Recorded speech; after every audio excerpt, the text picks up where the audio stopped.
Hello guys, this is Shriom Siddhant और आज हम डिस्कस करेंगे 15 confidence build up questions on galvanic cell, जो कि काफ़ी इंपॉर्टेंट है बच्चों। और इसमें मैंने different different kinds of question लिए हैं जिससे कि आप का जो रेंज है गैल्वेनिक सेल के ऊपर वो ज़्यादा हो सके। पिछले क्लास तक जहाँ पे हमने डिफरेंट डिफरेंट चीज़ें हम लोगों ने पढ़ी, जैसे गैल्वेनिक सेल के बारे में हम लोगों ने डिस्कशन किया, फिर उसका एसएचई के बारे में डिस्कसन किया, standard reduction potential, standard oxidation potential, EMF of the cell, EMF of the electrode, उसके बाद types of electrode, cell thermodynamics. तो काफ़ी चीज़ों के बारे में हम लोगों ने थ्योरेटिकल स्टडी की। तो आज हम लोग डिस्कस करेंगे वही, और उसी पर बेसिस जो क्वेश्चंस हैं जो पूछे जाते हैं उनको। तो बच्चों फटाफट एक काम करें, सबसे पहले जो भी क्वेश्चंस हैं उसको आप लोग खुद से जरूर अटैम्प्ट लें, सिंगल अटैम्प्ट जरूर लें कम से कम। उसके बाद ही आप इस वीडियो को कंटिन्यू करें तो ज़्यादा बेनिफिशियल होगा, ज़्यादा फ्रूटफुल भी होगा। तो फटाफट एक काम करो, आप स्क्रीनशॉट ले लो, ठीक है। तो ये जो पहला है, एक काम करो, जो आपको क्वेश्चन नंबर 3 तक दिख रहा होगा, आप क्वेश्चन नंबर 3 तक आप स्क्रीनशॉट ले लें। इसके बाद 4 से लेकर 6 तक का स्क्रीनशॉट ले लें।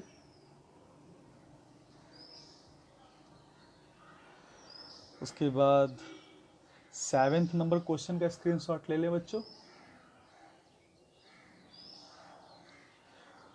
उसके बाद आप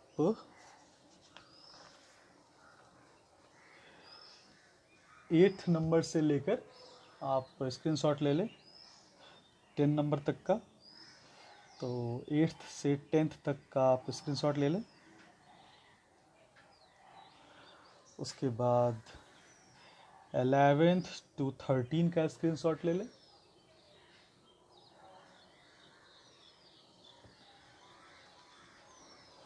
फिर 14 एंड 15 का स्क्रीनशॉट ले लें बच्चों।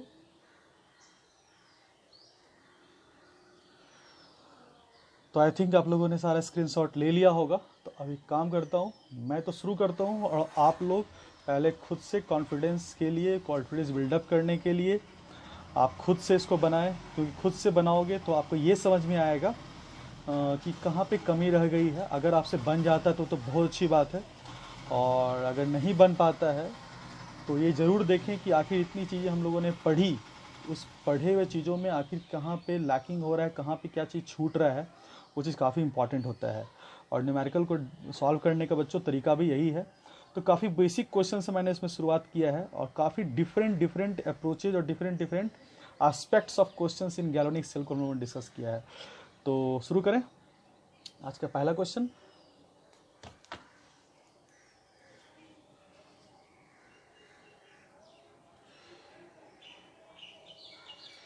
चलिए शुरू करते हैं।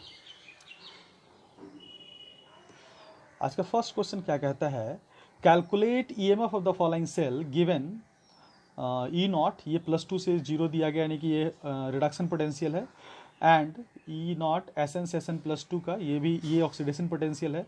While cell representation is this. तो सेल रिप्रेजेंटेशन से देखकर हम लोग ईएमएफ निकाल सकते हैं। मैंने बताया था तुमको, अगर ईएमएफ निकालना है किसी भी सेल का तो आपको ये पता होना चाहिए कि एट एनोड और एट कैथोड कौन सा रिएक्शन हो रहा है। तो सबसे पहले हम लोग सेल रिप्रेजेंटेशन को देखकर हम लोग एट एनोड और एट कैथोड के रिएक्शन को देखेंगे, ठीक है। तो सबसे पहले एट एनोड, तो एट एनोड क्या हो जाएगा बच्चों, एट एनोड हो जाएगा Fe से लेकर Fe+2, है ना, और यहाँ पे 2 इलेक्ट्रॉन का लॉस। और एट कैथोड हो जाएगा, एनोड पे क्या होता है, ऑक्सीडेशन हाफ रिएक्शन, और एट कैथोड क्या हो जाना है, एट कैथोड, कैथोड हो जाएगा रिडक्शन हाफ रिएक्शन। तो यहाँ पे क्या हो रहा है, Sn+2 से Sn जा रहा है, उसको लिख लें, Sn+2 से Sn, और यहाँ पे 2 इलेक्ट्रॉन का यहाँ पे गेन हुआ होगा। अब नेट रिएक्शन लिखना है तो दोनों को समअप करना पड़ेगा, ये इलेक्ट्रॉन कैंसिल आउट करना जरूरी है सेल रिएक्शन में, क्योंकि दोनों 2 हैं तो कट गए। अगर दोनों सेम नहीं होते तो इसको हम लोग किसी कॉफिशिएंट से मल्टीप्लाई करके दोनों को कैंसिल आउट करना पड़ता है हम लोगों को। अब क्या कर दे रहे हैं, इसको अब लोग नेट रिएक्शन लिखते हैं, Fe + Sn+2 gives Sn + Fe+2। अब इसको देख के हम लोग क्या लिखेंगे, नर्स्ट इक्वेशन, क्योंकि अपने को सेल का ईएमएफ निकालना है तो नर्स्ट इक्वेशन की मदद से ही लिखेंगे। तो लिखते हैं फ्रॉम नर्स्ट इक्वेशन हम लिख सकते हैं क्या, E cell is equal to E naught cell minus 0.059, 1 भी ले सकते हैं लेकिन हम राउंड फिगर में 0.059 लेके ही कैलकुलेशन करेंगे, 0.059 बाय एन लॉग, ये क्या होगा, ये तो सॉलिड है, इसको हटाइए, Fe+2, नर्स्ट इक्वेशन लिखना सिखाया था तुम लोगों को, Fe+2 डिवाइडेड बाई क्या हो जाएगा, Sn+2 हो जाएगा। अब ई सेल अपने को निकालना, तो अपने को ई नॉट सेल चाहिए, तो ई नॉट सेल निकालना तुम लोगों को मैंने सिखाया था क्या होता है, E naught cell is equal to क्या हो जाएगा, इसका इलेक्ट्रोड पोटेंशियल और इसका इलेक्ट्रोड पोटेंशियल दोनों को जोड़ दें, इसका पोटेंशियल कितना है देखो, Fe से Fe+2, तो Fe से Fe+2, तो Fe+2 से Fe का दिया हुआ -0.44, तो Fe से Fe+2 क्या हो जाएगा, इसका ई नॉट कितना हो जाएगा, इसका हो जाएगा +0.44 वोल्ट, और ये +2 से 0 है, ये भी ये 0 से +2 दिया गया है, तो ये क्या हो जाएगा, ई नॉट क्या हो जाएगा इसका बताओ, तो इसका भी नेगेटिव करना पड़ेगा, तो क्या हो जाएगा -0.14 वोल्ट। ठीक है, चलो भाई, अब तो ई नॉट सेल क्या हो जाएगा, तो E naught cell equals to क्या हो जाएगा, दिस प्लस दिस, इसको अगर 1 मान लें, इसको 2 मान लें, क्योंकि यहाँ पे कोई इलेक्ट्रॉन नहीं है तो डायरेक्ट ऐड कर सकते हैं हम लोग, तो E not 1 plus E not 2, और ई नॉट 1 की वैल्यू कितनी है 0.44 माइनस 0.14 है ना, तो यहाँ से कितनी वैल्यू आ जाएगी, दिस इज 0.3, तो ई नॉट सेल की वैल्यू हम लोग 0.3 निकाल चुके हैं, इसकी वैल्यू यहाँ रखते हैं हम लोग, this is 0.3 minus 0.059 by N की वैल्यू कितनी है, 2 इलेक्ट्रॉन का लॉस गेन हो रहा है तो 2, जितना कटता है ना बच्चों उसी को हम लोग लिखते हैं, ठीक है, लॉग Fe+2 की वैल्यू कितनी है, Fe+2 की वैल्यू देखो, तो Fe+2 के बारे में क्या दिया गया देखो, यहाँ पे सेल रिप्रेजेंटेशन में 0.6 है, तो यहाँ लिख देते हैं 0.6, अब बाय ये 0.2 है Sn+2, तो 0.2, अब इसको सॉल्व किया जाए बच्चों, हो गया answer 0.3 minus 0.059 by 2 log 3, log 3 की वैल्यू कितनी होती है 0.477। मैंने बोला था बच्चों आप लोग याद रखेंगे बात को, log 1 से लेकर log 10 तक की वैल्यू हमेशा याद रखें, रट के रखें इस चीज़ों को, क्योंकि इसकी वैल्यू आप अगर याद करके रखते हैं तो कैलकुलेशन आपका फास्ट हो जाता है, तो लिख सकते हैं क्या 0.4 लिख सकते हैं आप, 0.477 लिख सकते हैं, और इसको अगर आप सॉल्व करते हैं 0.3 माइनस 0.059 बाई 2 0.477, तो इसका आंसर आ जाना है कितना 0.286, ये रहा अपना आंसर। ठीक है, तो this is the questions based on Nernst equation. तो अपना पहला क्वेश्चन था, इसमें मैंने ये सिखाया क्या कहता है स्टैंडर्ड इलेक्ट्रोड पोटेंशियल को कैलकुलेट करना, मैंने देखा था यहाँ पे कैसे कैलकुलेट किया गया और किस तरह से हम लोगों ने नर्स्ट इक्वेशन की मदद से कैलकुलेशन को सॉल्व किया। अब देखते हैं अपना अगला क्वेश्चन।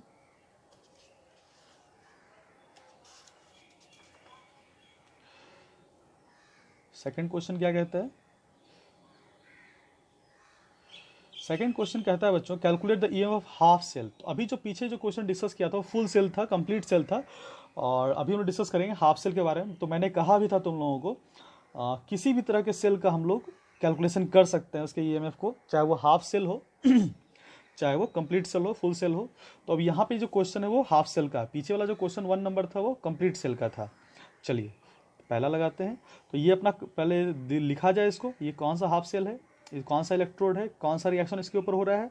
तो H2 का कन्वर्जन H+ में हो रहा है, इसको लिखा जाए H2 कन्वर्ट्स इनटू H+, तो बैलेंस किया जाए 2H+ प्लस 2 इलेक्ट्रॉन, और ये प्लेटिनम के सरफेस पे ही होगा क्योंकि गैसियस रिएक्शन है, तो अपने को ऐसे रखा जाए। अब इसका मुझे क्या निकालना है, ईएमएफ निकालना है। तो यहाँ पे क्या हो रहा है, ऑक्सीडेशन हो रहा है, तो हमें निकालना पड़ेगा ई ऑक्सीडेशन पोटेंशियल बराबर क्या हो जाएगा, E naught oxidation potential minus 0.059 by n log.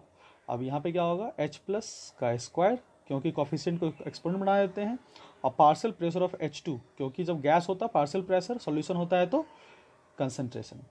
अब ई नॉट ऑक्सीडेशन पोटेंशियल कितना दिया हुआ है, 0 वोल्ट दिया हुआ है 0.059 बाय एन, एन की वैल्यू कितनी हो जाएगी 2 लॉग, क्या हो जाना है H+ की कंसंट्रेशन कितनी हो जाएगी 0.02 स्क्वायर अब क्या हो जाएगा, पार्शियल प्रेशर ऑफ H2 कितना है 2 atm। अब इसको अगर सॉल्व कर दिया जाए बच्चों तो अपनी जो वैल्यू है वो आ ही जानी है, दिस इज -0.059/2 log 0.02 इंटू 02, यानी कि हो जाएगा कितना हो जाएगा 0.02 इंटू 0.02/2, काटेंगे तो 0.01, तो ये हो जाएगा बच्चों -0.059/2 log 2 इंटू 10⁻⁻⁴ लिख सकते हैं इसको, 2 इंटू 10⁻⁻⁴। अब तो लॉग का कैलकुलेशन आ गया, ये आपको आना चाहिए लॉग का कैलकुलेशन, तो कैसे लिख सकते हैं -0.059/2 I can write like this log 2 और प्लस log 10⁻⁴, इसलिए लिख सकते हैं 10⁻⁴, दिस इज -0.059/2 log 2 का वैल्यू कितनी होती है 0.301 और 10⁻⁴ के लिए क्या हो जाएगा -4, यहाँ -4 हो जाना है। अब इसको कैलकुलेट करके रख लीजिए, कैलकुलेट कीजिएगा तो आपकी वैल्यू जो आनी है वो आ ही जाएगी, दैट इज 0.109 वोल्ट। ठीक है, अब देख लेते हैं हम लोग किसके बारे में, सेकंड क्वेश्चन था ये, तो पार्ट 1 था, पार्ट बी देख लेते हैं। पार्ट बी क्या कहता है, इन द सेम वे हम लोग काम करेंगे, यहाँ पे बस Fe से Fe+2 कन्वर्जन हो रहा है, तो Fe सॉलिड से Fe+2 का कन्वर्जन हो रहा है, यहाँ भी 2 इलेक्ट्रॉन का लॉस, तो ये भी ऑक्सीडेशन पोटेंशियल ही निकलेगा, तो E oxidation potential is equal to E naught oxidation potential. जैसे ई सेल बराबर ई नॉट सेल लिखते हो, तो ई नॉट उसी तरह से हम लोग ई ऑक्सीडेशन पोटेंशियल बराबर E naught oxidation potential -0.059/n की वैल्यू यहाँ पे 2 डायरेक्ट लिख रहा हूँ लॉग, और इसका कंसंट्रेशन डायरेक्ट में लिख रहा हूँ Fe+2। अब यहाँ पे डायरेक्ट इसका जो वैल्यू कितना है दैट इज 0.44 -0.059/2 log, और Fe+2 की वैल्यू कितनी दी गई है 0.1 0.44 -0.059/2 log 10⁻⁻1, ये -1 बाहर आ जाएगा तो 0.44 -0.059/2, और यहाँ पे -1 log 10 का मान 1 हो जाता है, -1 बाहर तो ये हो जाएगा प्लस। अब इसको अगर आप सॉल्व करते हैं बच्चों दैट कुड बी 0.4695 वोल्ट। ठीक है, आ जाएगा। तो दिस द सेकंड क्वेश्चन। तो ये सेकंड क्वेश्चन से क्या सिखाया हमने, हाफ सेल का निकालना, और फर्स्ट क्वेश्चन से क्या सीखा हम लोगों ने कंप्लीट सेल का निकालना। ठीक है, now let's go to the third.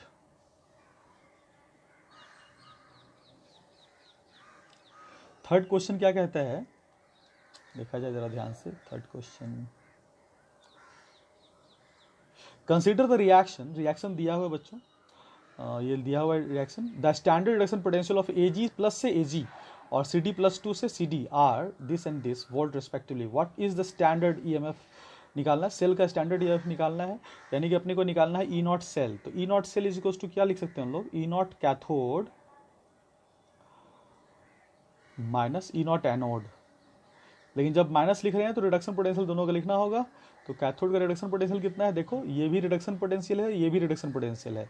अब कैथोड कौन है यहाँ पे जिसका रिडक्शन हो रहा होगा, तो +1 से 0, तो ये रिडक्शन हो रहा है, तो दिस इज आवर कैथोड है ना, Ag प्लस से Ac, और 0 से +2, तो दिस इज आवर एनोड जहाँ पे ऑक्सीडेशन हो रहा है। तो इसका क्या होगा रिडक्शन पोटेंशियल, देखो इसका रिडक्शन पोटेंशियल कितना है 0.8 माइनस, और इसका रिडक्शन पोटेंशियल कितना है, इसका रिडक्शन पोटेंशियल है -4, दोनों को जोड़ दिया जाए इट कुड बी 1.2 वोल्ट। ये रहा अपना पहला पार्ट का क्वेश्चन। सेकंड पार्ट क्या कहता है, सेकंड पार्ट देखा जाए, what will be the effect on EMF if the concentration of Cd+2 is 0.1 rather than 1m, 1m के जगह पे 0.1 कर दिया जाए, है ना। तो 1m तो स्टैंडर्ड पे लिया जाता है, यानी कि जो ये जो निकाला गया होगा ये 1m एज्यूम करके निकाला जाता है, 1m पे ही निकाला जाता है, स्टैंडर्ड EMF निकाला जाता है। अपने को 0.1 से क्या फ़र्क पड़ेगा, तो क्या फ़र्क पड़ेगा वो नर्स्ट बताएगा। कंसंट्रेशन के बढ़ जाने से, घट जाने से, टेम्परेचर के बढ़ जाने से, घट जाने से EMF पे क्या फ़र्क पड़ेगा, उसका जवाब सिर्फ और सिर्फ नर्स्ट दे सकता है। तो नर्स्ट इक्वेशन को लिखा जाए तो क्या लिख सकते हैं बच्चों, E cell is equal to E naught cell minus 0.059/n log। अब क्या है कंसंट्रेशन किसका लिखा जाएगा, देखो जरा C D plus two divided by A G plus one का square, C D plus two by A G plus का स्क्वायर, स्क्वायर क्योंकि कोफिशिएंट इसका 2 था, है ना। अब सुनो, अब कंसंट्रेशन को 1m से 0.1 कर दिया गया, तो कंसंट्रेशन को घटा दिया गया। अब अगर इस कंसंट्रेशन को घटा दिया गया होगा तो ओवरऑल ये जो वैल्यू है वो और घट जाएगी।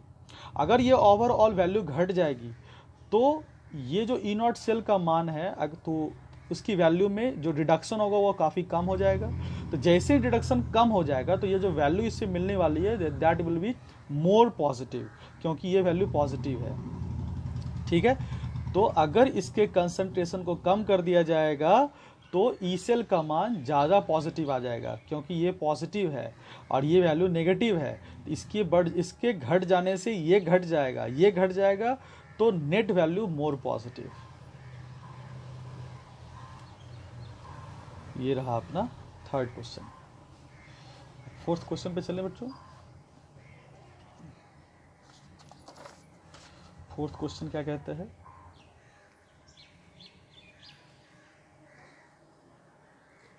फोर्थ क्वेश्चन क्या कहता है? फोर्थ कहता है a cell contains 2 hydrogen electrodes.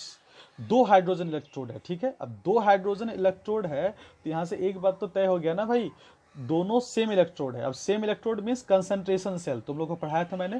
Concentration cell वैसा सेल होता है जिसमें कैथोड और एनोड दोनों सेम मटेरियल और सेम इलेक्ट्रोड्स के होते हैं, है ना, विथ डिफरेंट कंसंट्रेशन। तो एक बात तो यहाँ कहा जा रहा है दोनों हाइड्रोजन इलेक्ट्रोड ही है, तो अब दोनों हाइड्रोजन इलेक्ट्रोड है, दैट इज कंसंट्रेशन सेल का यहाँ पे सीन आ रहा है। तो ये कंसंट्रेशन सेल है, ठीक है, कंसंट्रेशन सेल का सीन है। कंसंट्रेशन सेल का कंडीशन क्या होता है कि इसका ई नॉट सेल 0 हो जाता है ना, क्योंकि कैथोड माइनस एनोड दोनों का रिडक्शन पोटेंशियल सेम हो जाएगा, स्टैंडर्ड रिडक्शन पोटेंशियल। और दोनों का स्टैंडर्ड रिडक्शन पोटेंशियल अगर सेम हो जाता है तो वैल्यू ई नॉट सेल की 0 ही हो जानी है, ठीक है। The negative electrode is in contact with 10⁻⁶ mH+। अब नेगेटिव इलेक्ट्रोड किसको कहते हैं? एनोड को, जिसको किसमें डिप किया गया? 10⁻⁶ mH+ में डिप किया गया है, ठीक है। तो सबसे पहले एट एनोड के बारे में बात कर लेता हूँ। एट एनोड पे क्या होगा? तो एनोड पे तो ऑक्सीडेशन होता है हाइड्रोजन इलेक्ट्रोड में, तो क्या हो जाएगा hydrogen electrode? Oxidation means H2 gas से 2H++2 इलेक्ट्रॉन हो जाएगा, है ना। और इसके बारे में कहा जा रहा है कि जो निगेटिव इलेक्ट्रोड अपना है उसमें जो H+ का कंसंट्रेशन है दैट इज 10⁻⁶ m, ठीक है। चलो भाई, अब क्या कह रहा है? EMF of the cell is 0.118 volt. तो सेल का EMF दे दिया है, EMF ऑफ द सेल यानी कि ई सेल दे दिया है, this is 0.118 volt, 0.118 volt at 25 degree Celsius. Calculate the H+ ion concentration at positive electrode, यानी कि पॉजिटिव इलेक्ट्रोड बोले तो एट कैथोड। एट कैथोड पे क्या सीन चलेगा? कैथोड पे क्या होता है? रिडक्शन। रिडक्शन बोले तो 2H+ जो है वो कन्वर्ट कर जाएगा किसमें? H2 गैस में, बाय गेटिंग 2 इलेक्ट्रॉन। और इसका आपको कंसंट्रेशन निकालना है, इसका कंसंट्रेशन जो भी निकालना है इसको x मान लो, xm निकालना है, ठीक है। चलो, एट पॉजिटिव इलेक्ट्रोड। अब प्रेशर ऑफ H2 1 atm दिया, यानी कि यहाँ भी जो प्रेशर है यहाँ भी जो प्रेशर है दोनों 1 atm दिया गया है। 1 atm ये भी है और 1 atm ये भी है। तो अब पहले लिख लें इसका सेल रिएक्शन क्या होगा। तो सेल रिएक्शन में इसको तो आप काट नहीं सकते हैं, तो सेल रिएक्शन में क्या होगा? ये दोनों तो हट जाएंगे क्योंकि दोनों का प्रेशर एक ही है तो कट ही जाना है, और ये दोनों बच जाएंगे। तो अपना जो क्या हो जाएगा देखा जाए, नर्स्ट इक्वेशन देखें, नर्स्ट इक्वेशन।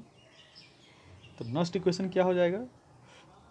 तो नर्स्ट इक्वेशन ओवरऑल लिख भी दें अगर तो क्या हो जाएगा देखिए जरा। मान लो इसको लिख ही दें, इसको तो काट ही देना है, तो ये हो जाएगा 2H+, यहाँ हो जाएगा xm concentration gives 2H+ 10⁻⁶ m concentration, है ना। ये 2 इलेक्ट्रॉन कट जाने हैं।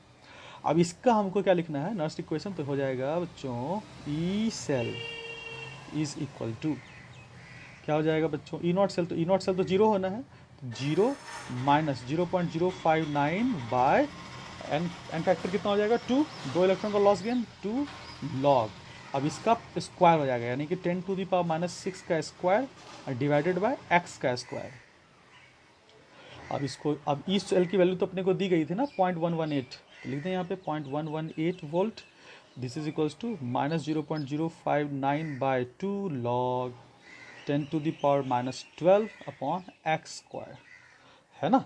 अब इसको आपको सॉल्व करना पड़ेगा, ठीक है, सॉल्व करना पड़ेगा इसको, तभी तो इसका आंसर निकल आएगा। तो अब इसको अगर माइनस को रहने दें, माइनस को एक काम कर सकते हैं हम लोग, इसको उल्टा कर देंगे तो माइनस खत्म हो जाएगा, क्योंकि इन्वर्स चला जाएगा। तो उसको लिख सकते हैं हम लोग क्या, इसको पहले इधर भेज दें, 2 × 0.118 by 0.059 is equal to log X square divided by 10⁻12। इस तरह से हम लोग इसको लिख सकते हैं, है ना। अब इसको अगर हम लोग नलीफाई करें तो क्या हो जाएगा, देखो तो देखो पॉइंट, इसको अगर 2 से मल्टीप्लाई करें तो क्या हो जाएगा, तो इसको हम लोग 2 से मल्टीप्लाई करना है इधर, ठीक है। तो इसको सोल्यूशन करते हैं इसका, तो कितना आ जाएगा देखो जरा। तो इसको हम लिख सकते हैं क्या, log X square minus log 10⁻12 ये लिख सकते हैं, और इज इक्वल टू क्या हो जाएगा, देखो यहाँ पे दिस इज 2 टाइम्स ना, ये देखो 2 टाइम्स है, तो 2 टाइम्स कर देते, 2 × 2 = 4 is equal to 4 log X square minus plus 12 is equal to 4। तो यहाँ पे हो गया log X square is equal to -8 हो जाएगा। तो अब एंटी लॉग लगाना पड़ेगा लॉग हटाने के लिए, तो एक्स स्क्वायर बराबर क्या हो जाएगा, तो पहले log एक्स लिख देते हैं ना, पहले 2 को बाहर कर देते हैं, तो log एक्स क्या हो जाएगा -4, क्योंकि log एक्स स्क्वायर बराबर 2 log एक्स, और 2 log एक्स से 2 इधर आ जाएगा तो -4। अब यहाँ पे x इज इक्वल टू लिख देते हैं, क्या हो जाएगा, anti log of -4 and this is equal to 10⁻4, ठीक है। तो एंटी लॉग में क्या होता है, जो भी यहाँ पे वैल्यू होता है उसको हम लोग 10 का एक्सपोनेंट बना देते हैं, ठीक है। तो ये अपना आंसर हो गया 10⁻4 m, देखा जाए तो आंसर आपका आ भी रहा है। तो ये रहा अपना 4th क्वेश्चन। तो इस क्वेश्चन में 2-3 बातें सिखानी थी हमको। एक तो कंसंट्रेशन सेल आपको लिखा नहीं रहेगा, तो आपको क्वेश्चन देख के समझना पड़ेगा कि जो क्वेश्चन है वो कंसंट्रेशन सेल का है। और जैसे कंसंट्रेशन सेल का आपको दिखा, यानी कि दोनों इलेक्ट्रोड सेम दिखा, आपको E0 सेल 0 कर देना है, और E0 सेल 0 करने के बाद आपको पूरा कैलकुलेशन करना है। तो this is the question basically for the concentration cell. Question number 5 देखें।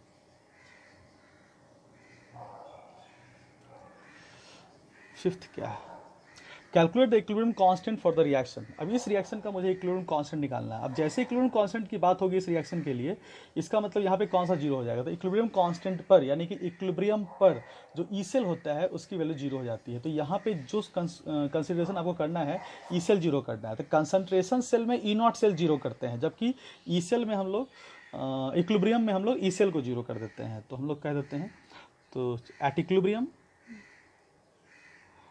इक्विलिब्रियम क्या लिख सकते हो बच्चों, E cell is equal to 0, ठीक है। अब इसका क्या लिखा हमें, निकालना है इक्विलिब्रियम कांस्टेंट। इक्विलिब्रियम कांस्टेंट का उपाय कौन होगा, यहाँ पे ई सेल तो 0 हो जाएगा, और जो रिएक्शन कांस्टेंट अपना Q है दैट विल कन्वर्ट इनटू के इक्विलिब्रियम। तो अपने को नर्स्ट इक्वेशन लिखना पड़ेगा। तो फ्रॉम नर्स्ट इक्वेशन क्या लिख सकते हैं हम लोग, ई सेल, अपने को पता है ई सेल इक्वल टू क्या होता है, E0 cell minus 0.059 by n log k, ठीक है, log k इक्विलिब्रियम, Q की जगह पे के इक्विलिब्रियम यहाँ पे आप लिख दिए हम लोग। ई सेल की वैल्यू 0 आनी है, और E0 सेल की वैल्यू अपने को निकालनी होगी, और minus 0.059 by n log k equilibrium. अब अपने को क्या चाहिए, एक तो n की वैल्यू चाहिए और एक E0 सेल की वैल्यू चाहिए। सबके वैल्यू रखेंगे और log इक्विलिब्रियम निकल जाएगा। तो सबसे पहले हम लोग क्या करने वाले हैं, देखते हैं कैथोड और एनोड पे कौन सा रिएक्शन हो रहा है। जब तक कैथोड और एनोड के रिएक्शन को नहीं लिखेंगे तब तक हम लोग n को हम लोग नहीं बता सकते हैं। तो कैथोड पे क्या हो रहा है, तो एनोड पे क्या हो रहा है पहले वो लिख दें। एनोड पे ऑक्सीडेशन होगा तो Fe से Fe+2, Fe से Fe+2 एनोड पे जा रहा है, यानी कि यहाँ पे 2 इलेक्ट्रॉन का लॉस है। और कैथोड पे क्या हो रहा है, Cu+2 से Cu जा रहा है। बोर्ड में बच्चों अगर ये क्वेश्चन आएगा ना तो इसको बड़े आराम से बनाना है। यहाँ पे लिखना है at anode, at cathode, bracket में oxidation, half reaction, bracket reduction, half reaction. इसको बोर्ड में बनाने का जो तरीका है वो इसी तरह से है, ठीक है। एट एनोड, एट कैथोड, इस तरह से पूरी अच्छी तरह से लिखना है, ठीक है। तो हम तो यहाँ पे अपने को बता रहे हैं, आपको सजेस्ट कर रहे हैं, उसको ध्यान रखिएगा। तो इस तरह से लिखें, और उसी तरह से फिर यहाँ लिखेंगे सेल रिएक्शन, इसको कैंसिल आउट करेंगे तो 2 कैंसिल आउट हो रहा है। तो इसका मतलब ये है कि इसका जो n फैक्टर है वो 2 होना है, और रिएक्शन क्या हो जाएगा, FeCu+2, क्योंकि जब तक ये नहीं लिखेंगे तब तक अपने को क्यू नहीं पता चलता है। तो यहाँ तो क्यू की ज़रूरत नहीं है, अपने को के ही निकालना है, फिर भी मैं यहाँ पे लिख रहा हूँ F E plus two plus C U. ठीक है, तो यहाँ पे एन की वैल्यू अपने को पता लग चुकी है। तो यहाँ पे क्या हो जाएगा, और ई नॉट सेल भी अपने को चाहिए। ई नॉट सेल क्या होता है, E naught cathode minus E naught cell बराबर क्या होता है, E naught cathode minus E naught anode. और जब आप ये फॉर्मूला लिखते हो तो क्या होता है, दोनों का reduction potential, standard reduction potential हम लोग लेते हैं। तो देखा जाए स्टैंडर्ड रिडक्शन पोटेंशियल दोनों कितना है, तो दोनों का यहाँ पे ऑक्सीडेशन पोटेंशियल दिया हुआ है। ठीक है, तो अपने को उसको रिवर्स करना पड़ेगा। तो कैथोड में अपना कौन है, आयरन, तो आयरन का रिडक्शन पोटेंशियल कितना हो जाएगा, तो 0.44 इसका ऑक्सीडेशन पोटेंशियल है, रिडक्शन पोटेंशियल माइनस 0.44 हो जाएगा, है ना। तो इसे लिख दें माइनस 0.44। उसके बाद यहाँ पे क्या हो जाएगा, माइनस एनोड पे कौन, सॉरी कैथोड पे कौन जा रहा है, कैथोड पे तो यहाँ पे क्या है, कॉपर है ना। तो कॉपर का क्या होगा यहाँ पे रिडक्शन पोटेंशियल, चूंकि ऑक्सीडेशन पोटेंशियल माइनस 0.337 है तो हो जाएगा ये प्लस 0.337। ठीक है, और माइनस, और ई नॉट एनोड कितना है, एनोड का भी रिडक्शन लेना पड़ेगा, तो ये तो ऑक्सीडेशन है तो 0.44, तो रिडक्शन हो जाएगा माइनस 0.44। इसको सॉल्व करेंगे तो वैल्यू आ जानी है कितनी, 777, तो 0.777, तो 0.777 volt is the E naught cell value. तो अब रख दें सारी वैल्यू को, अपने को सारी वैल्यू मिल चुकी है। तो डायरेक्ट इसको इधर लिख देते हैं ना, E naught cell is equal to 0.059 by n log के इक्विलिब्रियम। वैल्यू रखा जाए बच्चों 0.777 बराबर 0.059 बाय एन की वैल्यू लिखेंगे 2 लॉग के इक्विलिब्रियम। अब यहाँ से लॉग के इक्विलिब्रियम का मान निकालना पड़ेगा बच्चों, लॉग के इक्विलिब्रियम 0.777 मल्टीप्लाई 2 अपॉन 0.059। तो ये रहा यहाँ पे अपना फॉर्मेट। अब इसको क्या करना पड़ेगा, कैलकुलेट कर लें इसको। तो यहाँ पे कैलकुलेशन करना पड़ेगा, तो कैलकुलेट करेंगे तो अपने को के इक्विलिब्रियम का जो भी मान आएगा उसका अपने को क्या करना पड़ेगा, एंटी लॉग भी निकालना पड़ेगा, है ना। तो पहले लॉग का वैल्यू निकाल लें। तो यहाँ पे आपको लॉग का कैलकुलेशन आपको आना चाहिए, है ना। तो यहाँ पे क्या सीखा आपने, यहाँ पे एन की वैल्यू हम लोग निकालना सीख गए। एन की वैल्यू यहाँ पे कितनी हो गई, 2 हो गई, और ई नॉट सेल की वैल्यू कितनी हो गई, 0.777 हो गई। तो ये चीज़ें क्लियर हो गई यहाँ पे, है ना।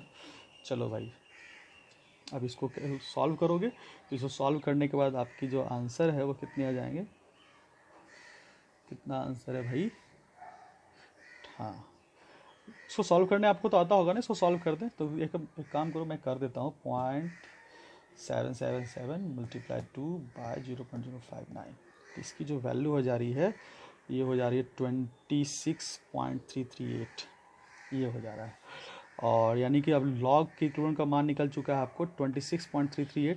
तो के इक्विलिब्रियम का मान निकल जाएगा एंटी लॉग ऑफ 26.338। अब जब भी पॉइंट में होना इसको इस तरह से लिखा जाता है, देख लो जरा कैसे लिखते हैं हम लोग, anti log of 0.338 multiply 10 to the power 26, इस तरह से लिखते हैं। और जब इसकी वैल्यू क्या करेंगे, आप सॉल्व करेंगे तो आपकी जो वैल्यू वो आ ही जानी है, this is 2.18 into 10 to the power 26, इस तरह से। तो यहाँ पे थोड़ा कैलकुलेशन है, ठीक है। तो आपको इसके लिए वरीड नहीं होना है, ये जो कैलकुलेशन होगा जैसे 0.338 जो आ रहा है वो आपको वैल्यू दिया जाएगा क्वेश्चन में, ठीक है। फिर भी आपको लॉग एंटी लॉग का कैलकुलेशन आपको आना चाहिए। This is the 5th question. 6th number देख लें, 6th क्वेश्चन क्या कहता है। 6th क्वेश्चन कहता है द ईएमएफ ऑफ सेल। अब ये सेल दिया हुआ है, ठीक है, सेल दिया हुआ है तो हम लोग इसका कैथोड एनोड का रिएक्शन लिख सकते हैं। At 25 degree Celsius is 0.03 volt, यानी कि अपने को ई सेल की वैल्यू दिया गया है। ई सेल की वैल्यू कितनी दी गई है, 0.03 volt. And the temperature coefficient of EMF is -1.4 into 10 to -4 volt. अच्छा, टेम्परेचर कॉफिशिएंट की वैल्यू एट कांस्टेंट प्रेशर अपने को दिया हुआ है, that is equal to 1.4 into 10 to the power -4 volt. आप लोगों को मैंने पढ़ाया था टेम्परेचर कॉफिशिएंट, ठीक है, volt per degree of temperature. Calculate the heat of reaction for the change taking place inside the cell. अपने को क्या निकालना है, डेल एच निकालना है, डेल एच सेल निकालना है। तो तुम लोग एक फॉर्मूला पढ़ाया था डेल एस सेल का, याद करो, n F T into temperature coefficient at constant pressure P minus E. काफ़ी इंपॉर्टेंट फॉर्मूला था, मैंने बच्चों लिखाया था, तुम लोगों को पढ़ाया था, टेम्परेचर कॉफिशिएंट सेल थर्मोडायनेमिक्स में भी लिखवाया था मैंने। अब यहाँ पे वैल्यू रखते हैं, तो अब एन की वैल्यू क्या होगी, तो पहले देख लें एन की वैल्यू के लिए एट एनोड एट कैथोड हमको देखना पड़ेगा। तो एट एनोड क्या हो रहा है, तो एट एनोड जेड से जेड प्लस टू, यहाँ पे 2 इलेक्ट्रॉन का लॉस, और सी यू प्लस टू से C U, C U S O 4 को सी यू प्लस टू लिख सकते हैं, सी यू प्लस टू से सी यू, तो यहाँ पे 2 इलेक्ट्रॉन का गेन, तो दोनों कैंसिल आउट, तो जो कैंसिल हुए वो है 2, इसलिए एन की वैल्यू हो गई 2। तो 2 इंटू 96,500, फैराडेज कांस्टेंट की वैल्यू 96,500, टेम्परेचर की वैल्यू कितनी हो जाएगी, टेम्परेचर 25 है तो 298, और टेम्परेचर कॉफिशिएंट की वैल्यू कितनी दी गई है, -1.4 इंटू 10⁻⁻4। अब माइनस ई एम एफ की वैल्यू कितनी दी गई है, दिस इज 0.03, ठीक है, ये रही वैल्यू। अब इसको कैलकुलेट कर दें बच्चों, आपका आंसर आ जाएगा। तो आंसर है -13.84 किलो जूल पर मोल, ठीक है। तो आपको जो आंसर निकलेगा वो क्या होगा, इंटू 1000 निकलेगा, वो जूल पर मोल में निकलेगा, उसको तो आप किलो जूल पर मोल में कन्वर्ट कर लेंगे, ठीक है। तो ये रहा अपना 6th क्वेश्चन। 7th नंबर देख लें।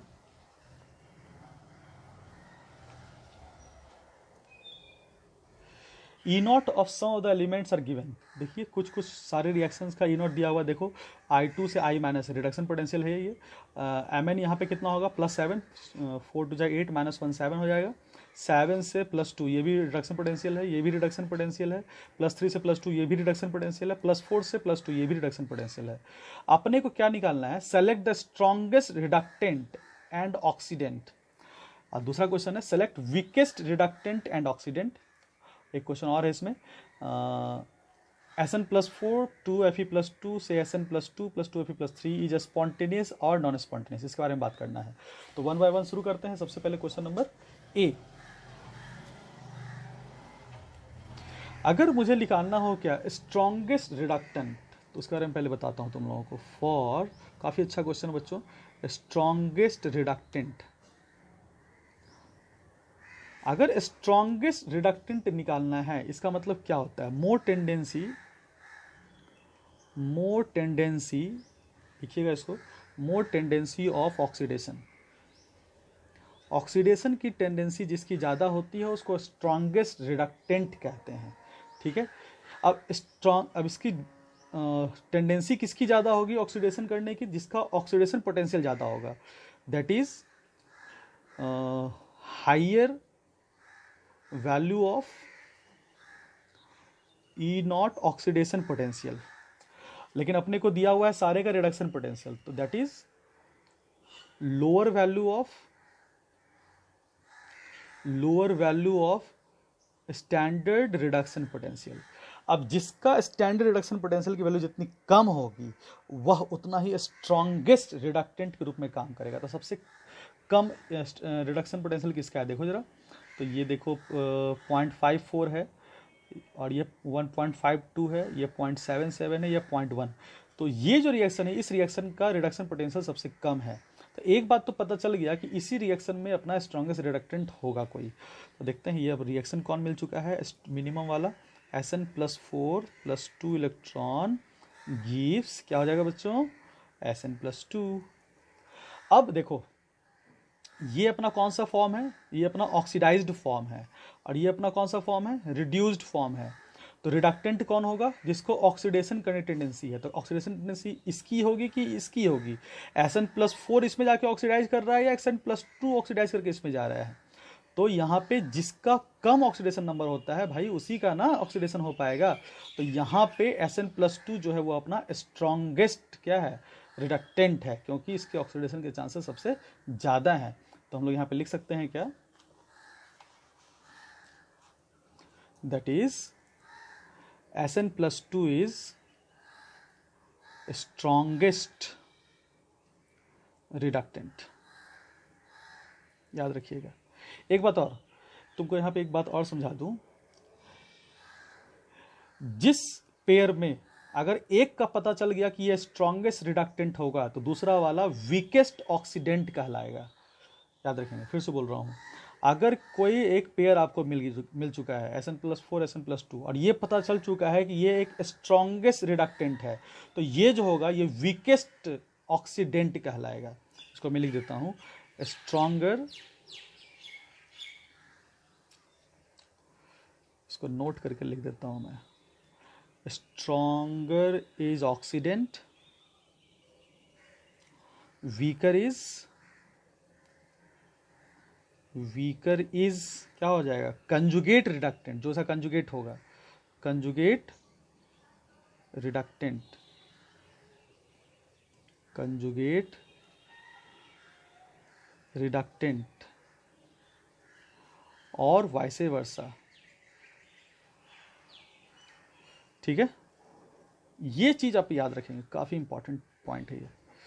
तो जिस रिएक्शन में आपको ये पता चल चुका है कि ये किसी स्पीसीज का नेचर ऑक्सीडेंट कैरेक्टर बहुत ज़्यादा है, तो उसका जो कंजुगेट होगा वो वीकेस्ट रिडक्टेंट हो जाएगा। अब इसका उल्टा हम लोग सोच सकते हैं, अब ये पता चल चुका है कि ये जो है वो स्ट्रॉन्गेस्ट रिडक्टेंट है, तो ये क्या हो जाएगा, वीकेस्ट ऑक्सीडेंट। तो this is weakest oxidant, that is हम लोग यहाँ पे लिख सकते हैं क्या, दैट इज Sn+4 क्या हो जाएगा, वीकेस्ट ऑक्सीडेंट। ठीक है, तो वीकेस्ट ऑक्सीडेंट अपने को पता चल चुका है, कौन है वो, Sn+4। तो देखो यहाँ पे अपने को जो क्वेश्चन पूछा जा रहा था, यहाँ पे जो क्वेश्चन था वो स्ट्रॉन्गेस्ट रिडक्टेंट का था और स्ट्रॉन्गेस्ट ऑक्सीडेंट का था, और लेकिन यहाँ पे जो क्वेश्चन था वो वीकेस्ट रिडक्टेंट और वीकेस्ट ऑक्सीडेंट का था। तो वीकेस्ट ऑक्सीडेंट अपने को निकल चुका है, वीकेस्ट ऑक्सीडेंट अपने को निकल चुका है, और स्ट्रॉन्गेस्ट रिडक्टेंट अपने को निकल चुका है। अब निकालना है किसके बारे में, अब निकालना है वीकेस्ट रिडक्टेंट और स्ट्रॉन्गेस्ट ऑक्सीडेंट, वो निकालना है। तो अब लिखते हैं आगे, बी में लिख देते हैं, फॉर उसको स्ट्रॉन्गेस्ट ऑक्सीडेंट करके ही सोचते हैं, स्ट्रॉन्गेस्ट ऑक्सीडेंट, इसका मतलब क्या हो जाएगा, मोर टेंडेंसी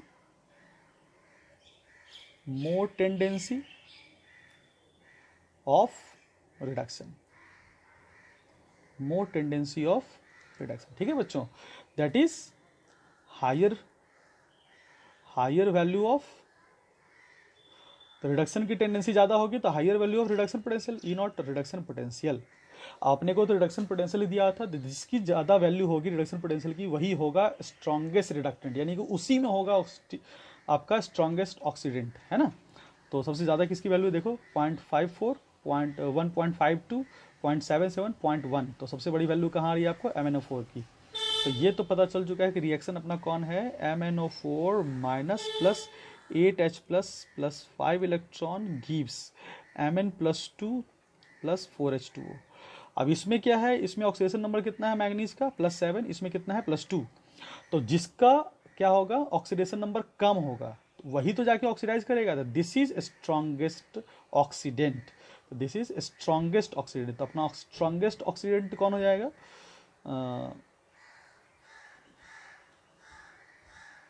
सॉरी ऑक्सीडेंट वो होगा जिसका रिडक्शन होगा ना, सॉरी। तो ये हो जाएगा अपना स्ट्रॉन्गेस्ट। तो रिडक्शन किसका होगा, जिसका ऑक्सीडेशन नंबर ज़्यादा होगा, है ना। तो यहाँ पे लिखेंगे that is MnO4 minus is क्या हो जाएगा, स्ट्रॉन्गेस्ट क्या हो जाएगा, ऑक्सीडेंट, क्योंकि ऑक्सीडेंट में रिडक्शन होना चाहिए, रिडक्शन उसका होगा जिसका ऑक्सीडेशन नंबर ज़्यादा होगा। और Mn+2 क्या हो जाएगा, क्योंकि यह इसका कंजुगेट है, जो इसका कंजुगेट होगा वह वीकेस्ट हो जाएगा। तो वीकेस्ट रिडक्टेंट, तो ये आपको निकल चुका है। तो सारी बातें हो गई, स्ट्रॉन्गेस्ट रिडक्टेंट, वीकेस्ट ऑक्सीडेंट, और स्ट्रॉन्गेस्ट ऑक्सीडेंट, वीकेस्ट रिडक्टेंट, ये सारी बातें आपको पता चल चुकी हैं। तो यहाँ पे लिखा हुआ था स्ट्रॉन्गेस्ट रिडक्टेंट और ऑक्सीडेंट, तो स्ट्रॉन्गेस्ट रिडक्टेंट हो गया Sn+2 और स्ट्रॉन्गेस्ट ऑक्सीडेंट कौन हो गया, MnO4 माइनस, तो आपका मिल रहा है। फिर पूछा जा रहा था वीकेस्ट ऑक्सीडेंट एंड रिडक्टेंट, तो वीकेस्ट रिडक्टेंट कौन हो गया, तो वीकेस्ट रिडक्टेंट हो गया Mn+2 जो कि है, और वीकेस्ट ऑक्सीडेंट हो गया Sn+4 जो कि दिया हुआ है। अगला इसमें क्या जोड़ा गया है, आपको चेक करना है कि रिएक्शन जो गिवन है वो स्पॉन्टेनियस है या नॉन स्पॉन्टेनियस है। तो अपने को इस रिएक्शन के बारे में बात करना है कि यह कैसा रिएक्शन है, स्पॉन्टेनियस है या नॉन स्पॉन्टेनियस। तो स्पॉन्टेनियस नॉन स्पॉन्टेनियस के लिए हमें ये देखना पड़ता है कि यह जो रिएक्शन है उस रिएक्शन का ई सेल वैल्यू क्या है। लेकिन यहाँ पे ई सेल वैल्यू की जानकारी अपने को नहीं मिल पाएगी, क्योंकि यहाँ पे ई सेल के लिए अपने को क्या चाहिए, कंसंट्रेशन चाहिए। तो हम एक काम करेंगे, जब भी आपको ई सेल की वैल्यू निकालनी की कोई व्यवस्था ना दी गई हो, तो आप एक काम करेंगे, ये जो स्पॉन्टेनियस कैरेक्टर है या नॉन स्पॉन्टेनियस कैरेक्टर, इसकी जानकारी आप ई नॉट सेल से ले लें। अगर ई नॉट सेल की वैल्यू पॉजिटिव हो जाएगी तो हो जाएगा स्पॉन्टेनियस, और अगर नेगेटिव तो नॉन स्पॉन्टेनियस। चल चेक करते हैं सी के लिए। तो इसका पहले चेक करते हैं इसमें एनोड पे क्या हो रहा है, एनोड पे क्या हो रहा है, तभी तो निकालेंगे हम लोग इसका ई नॉट सेल। तो एनोड पे क्या हो रहा है, एस एनोड पे होता है ऑक्सीडेशन, तो +2 से +3, तो 2Fe+2 से 2Fe+3 हो रहा है। और कैथोड पे क्या हो रहा है, कैथोड पे क्या हो रहा है, Sn+4 से Sn+2 रिडक्शन होगा, Sn+4 से Sn+2। तो यहाँ पे 2 इलेक्ट्रॉन का गेन हुआ होगा, यहाँ पे 2 इलेक्ट्रॉन का लॉस हुआ होगा। ठीक है, ये है अपना कैथोड और एनोड पर का रिएक्शन। अब अगर इसके हम लोग ईएमएफ के बारे में बात करें स्टैंडर्ड कंडीशन पे, तो इसका पहले ई नॉट देख लो कितना होगा।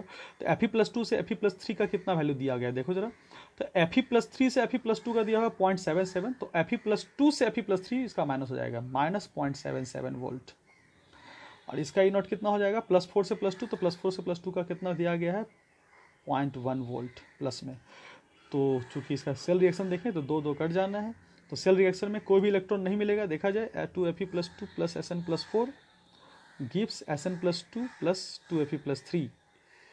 तो यहाँ पे कोई सेल रिएक्शन नहीं है, कोई भी सेल रिएक्शन में कोई भी इलेक्ट्रॉन नहीं है, तो अब डायरेक्टली उसको समाप्त कर दें। तो इसका ई नॉट कितना हो जाएगा, -0.77 + 0.1 दैट इज इक्वल टू -0.67। तो वैल्यू कहाँ आ गई, नेगेटिव, चूंकि इस रिएक्शन की वैल्यू नेगेटिव में जा रही है। ठीक है, इस रिएक्शन की वैल्यू कहाँ जा रही है, नेगेटिव में, इसलिए यह जो रिएक्शन है वह क्या है, non spontaneous, that is non spontaneous. तो मैंने क्या कहा कि अगर आपको ई सेल निकालने की जानकारी या फिर इंफॉर्मेशन ना दी गई हो, तो आप ई नॉट सेल निकाल करके भी आप ये चेक कर लें कि वह जो रिएक्शन है वह स्पॉन्टेनियस है या नॉन स्पॉन्टेनियस। ठीक है, तो ये रहा सी। तो 7वां क्वेश्चन हो गया। अब हम लोग चलते हैं अपने 8वें नंबर क्वेश्चन पे।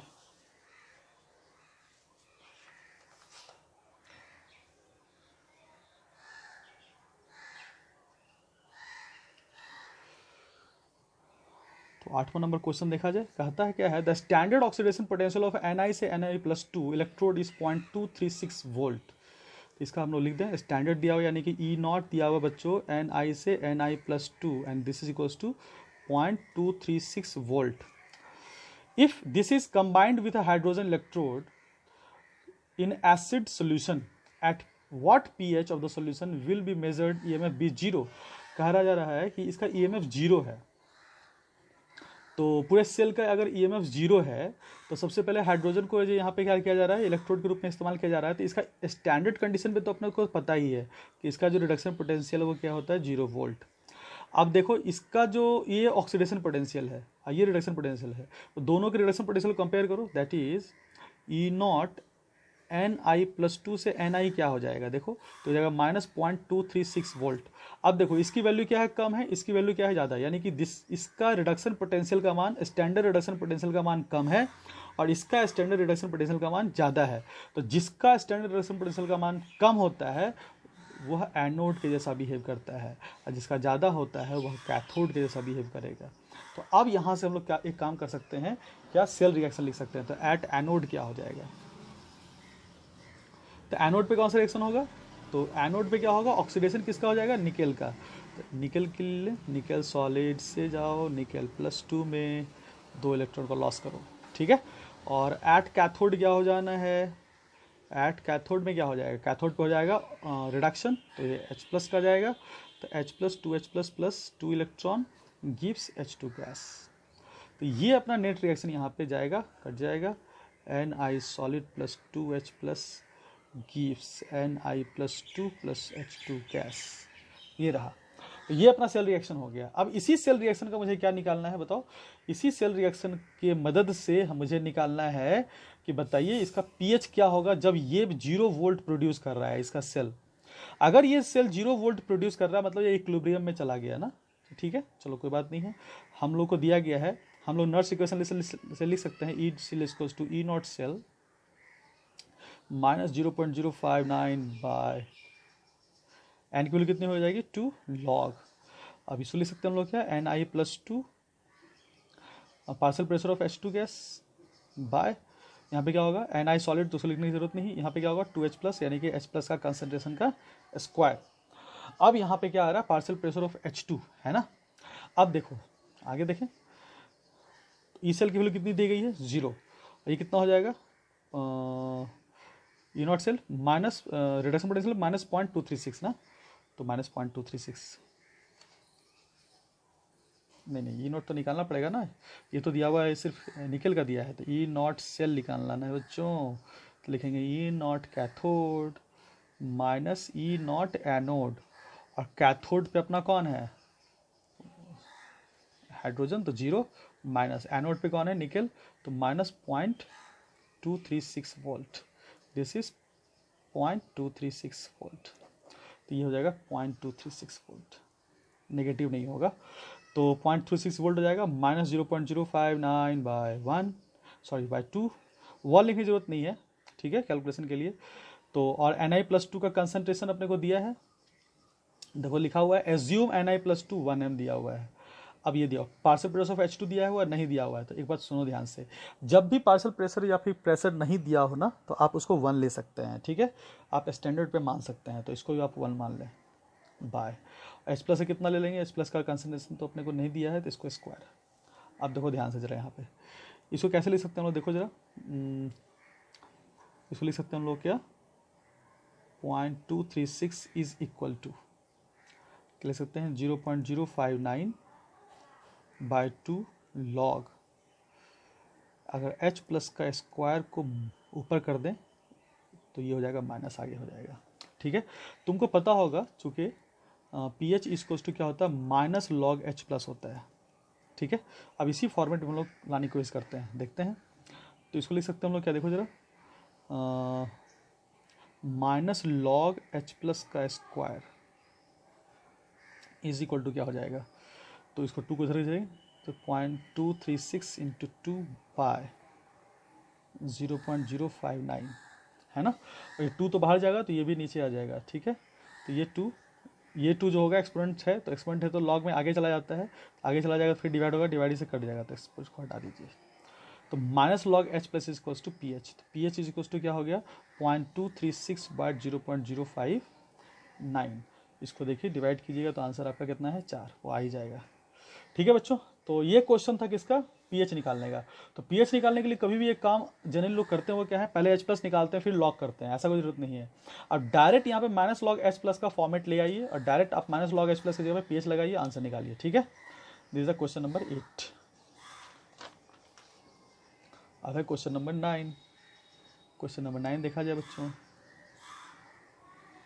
Find the solubility product of a saturated solution of Ag2CrO4 in water at 298 Kelvin। आपको क्या निकालना है बच्चों, KSP निकालना है, किसका निकालना है Ag2CrO4 का निकालना है। The EMF of the cell, अब ये सेल दिया हुआ है Ag से Ag plus saturated with Ag2CrO4, वो तो होना ही था, और Ag प्लस से Ag इसका वोल्टेज दिया हुआ है 0.164 वोल्ट दिया हुआ है, यानी कि अपने को ई सेल का मान दिया है, ई सेल का मान है कितना 0.164 वोल्ट 298 केल्विन, ये तो होना ही था 298 पे ही तो क्वेश्चन दिया जाता है, ठीक है। चलिए तो सबसे पहले देख लें एट एनोड एट कैथोड क्या हो रहा है, तो एट एनोड, एनोड पे क्या हो रहा है देखो Ag से Ag प्लस, Ag से Ag प्लस इलेक्ट्रॉन जाएगा बाहर, और एट कैथोड क्या हो रहा है बच्चों, एट कैथोड क्या हो रहा है Ag प्लस से Ag, देखो भाई यहाँ भी क्या हो रहा है खुद से बोलो क्या हो गया, Ag प्लस से Ag जा रहा है, मतलब दोनों देखो रिएक्शन सेम है, यानी कि यह जो रिएक्शन है, यह जो कंडीशन है, यह जो सेल रिएक्शन है वह किस तरह के सेल का है, कंसंट्रेशन सेल का, क्योंकि दोनों इलेक्ट्रोड एक ही जैसे मिल गए हैं। तो एक बात होता है कि इसका E0 सेल 0 हो जाएगा, ठीक है। तो this is again a case of concentration cell, तो यहाँ पे फिर से आ रहा है। अब लेकिन दोनों का कंसंट्रेशन अलग अलग होगा। इसको मान लेते हैं हम लोग C1, इसको मान लेते हैं हम लोग C2, और ये कट जाने हैं, ये कट जाने हैं, तो यहाँ बच जाएगा बच्चों Ag प्लस से Ag प्लस। फ़र्क क्या है, यहाँ पे कंसंट्रेशन C2m, यहाँ पे कंसंट्रेशन C1m। तो अब लिखते हैं that is concentration cell, that is concentration cell. और अगर कंसंट्रेशन सेल है तो इसका मतलब ई नॉट सेल जीरो हो गया। ठीक है, ई नॉट सेल जीरो ऐसे होना भी था, E naught cathode E naught anode दोनों माइनस हो के जीरो हो जाते। अब वैल्यू रखें, डायरेक्ट लिखें, ई सेल बराबर क्या हो जाएगा, ई सेल बराबर माइनस 0.059 बाय एन, एन कितना हो जाएगा 1 लॉग क्या हो जाएगा C1 बाय C2, ये आ गया। तो अब कंसंट्रेशन की वैल्यू देखें किसकी दी गई है, ये देखो दिया गया है कैथोड पर का, कैथोड पर का यानी कि अपने को C2 की वैल्यू दी गई है। ठीक है, और अपने को सॉल्टी प्रोडक्ट निकालना है तो C1 भी चाहिए और C2 दोनों चाहिए। तो एक काम करते हैं, सबसे पहले क्या करते हैं हम लोग वैल्यू को रखते हैं। ई सेल की वैल्यू कितनी दी गई है 0.164, और इसको लिख सकते हैं हम लोग क्या 0.059 लॉग C2 बाई C1 इसको लिख सकते हैं। इसको रिवर्स करोगे तो माइनस खत्म हो जाएगा, क्योंकि जो उसको पावर आएगा बाहर आकर के प्लस कर देगा। अब इसी को लिख सकते हैं बच्चों हम लोग 0.164 is equal to 0.059 log C2 की वैल्यू कितनी है 0.1, तो 0.1 अपॉन C1। अब यहाँ पे फिर से लॉग वॉग आ गया है ना, तो काम कर लो यार, log 0.1 upon C1 is equal to कितना हो जाएगा 0.164 बाय 0.059। ठीक है, इसको कैलकुलेट करें 0.164 बाय 0.059 इक्वल टू, ये हो जाएगा 2.78, ये आपका वैल्यू आ रहा है। तो अपने को ये पता चल चुका है लॉग 0.1 बाय लॉग C1 का वैल्यू, लॉग 0.1 बाय C1 की वैल्यू कितनी आ गई है 2.78। अब यहाँ से हमको C1 की वैल्यू निकालनी है। ठीक है, चलिए C1 निकालते हैं।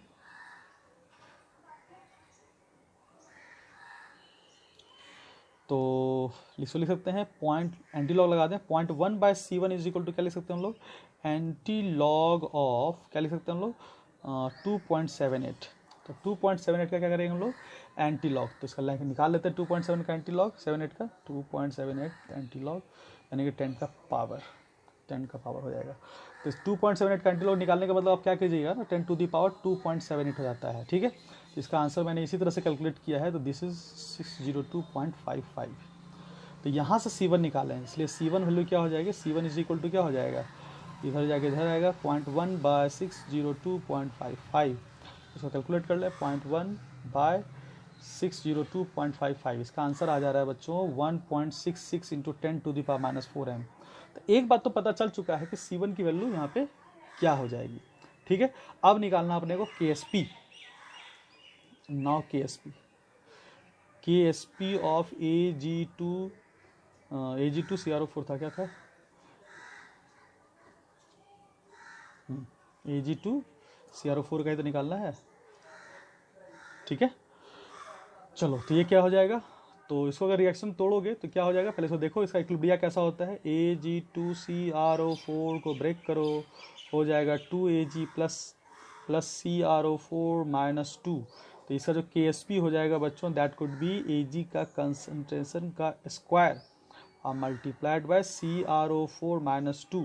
अब Ag2CrO4 कहाँ था, देखो ये C1 का सीन है, C1 में था ना, C1 था यहाँ पे, देखो यहाँ पे, तो ये देखो यहाँ पे एनोड साइड था, एनोड साइड C1 था, इसलिए मैंने C1 निकाला यहाँ पे। ठीक है, तो अभी C1 को यहाँ पे पुट करते हैं, तो C1 की जगह पे क्या था यहाँ पे C1 का 1.66 into 10 to the power minus 4 का स्क्वायर, और ये हो गया। और CrO4 माइनस 2 क्या होगा, तो अब जो कंसंट्रेशन Ag प्लस का होगा उसका हाफ होगा, क्योंकि देखो दोनों दो टाइम्स है, ये इसके कंसंट्रेशन का दुगना होगा, इसका मतलब इसका कंसंट्रेशन इसके कंसंट्रेशन से हाफ हो जाएगा। तो इसको लिखते हैं क्या 1.66 into 10 to the power minus 4 by 2। ठीक है, यहाँ पे एक ध्यान देने वाली बात थी, इसका कंसंट्रेशन क्या होगा ध्यान दीजिएगा, इसका जो भी कंसंट्रेशन होगा उसका हाफ ये होगा, क्योंकि 2 है तो ये 1 है। ठीक है, इसलिए यहाँ पे 1.6 इंटू माइनस 4 था, इसलिए तो यहाँ पे 1.6 इंटू माइनस 4 बाय 2 कर दिया। अब इसको सॉल्व कीजिए, आंसर लाइए, आंसर कितना है, answer is 2.28 into minus 12 2.28 into 10⁻⁻12। अब मोल क्यू लीटर क्यू होना ही था, क्योंकि देखो यहाँ पे कंसंट्रेशन इंटू कंसंट्रेशन स्क्वायर और 1 3 हो जाएगा, तो मोलारिटी का पावर 3 आ जाएगा। तो मोलारिटी का पावर 3 का मतलब मोल 3 पर लीटर 3 है ना, इसी को लिखते हैं हम लोग क्या, मोल 3 पर लीटर 3। ठीक है, चलो भाई, तो केएसपी निकल गया। ये अपना था 9th नंबर क्वेश्चन। चलिए क्वेश्चन नंबर 10 देख ले। 10 नंबर क्वेश्चन क्या कहता है? 10 नंबर क्वेश्चन क्या कहता है? फॉर द गैल्वेनिक सेल एजी से AgAgCl Cl माइनस 0.2 m, ये हो गया अपना एनोड का reaction, Br minus AgBr Ag। तो याद करो ये जो रिएक्शन है वो किसका था? Metal metal insoluble salt electrode. तो इसको किस तरह से लिख सकते हो तुम देखो जरा। तो यहाँ पे हो रिएक्शन कौन सा हो रहा है? तो एट एनोड पे Ag0 से Ag प्लस ही तो जा रहा है। तो एट एनोड अगर मुझे लिखना हो तो रिएक्शन कौन सा हो रहा है? देखो जरा, Ag से Ag प्लस का रिएक्शन ही तो हो रहा है।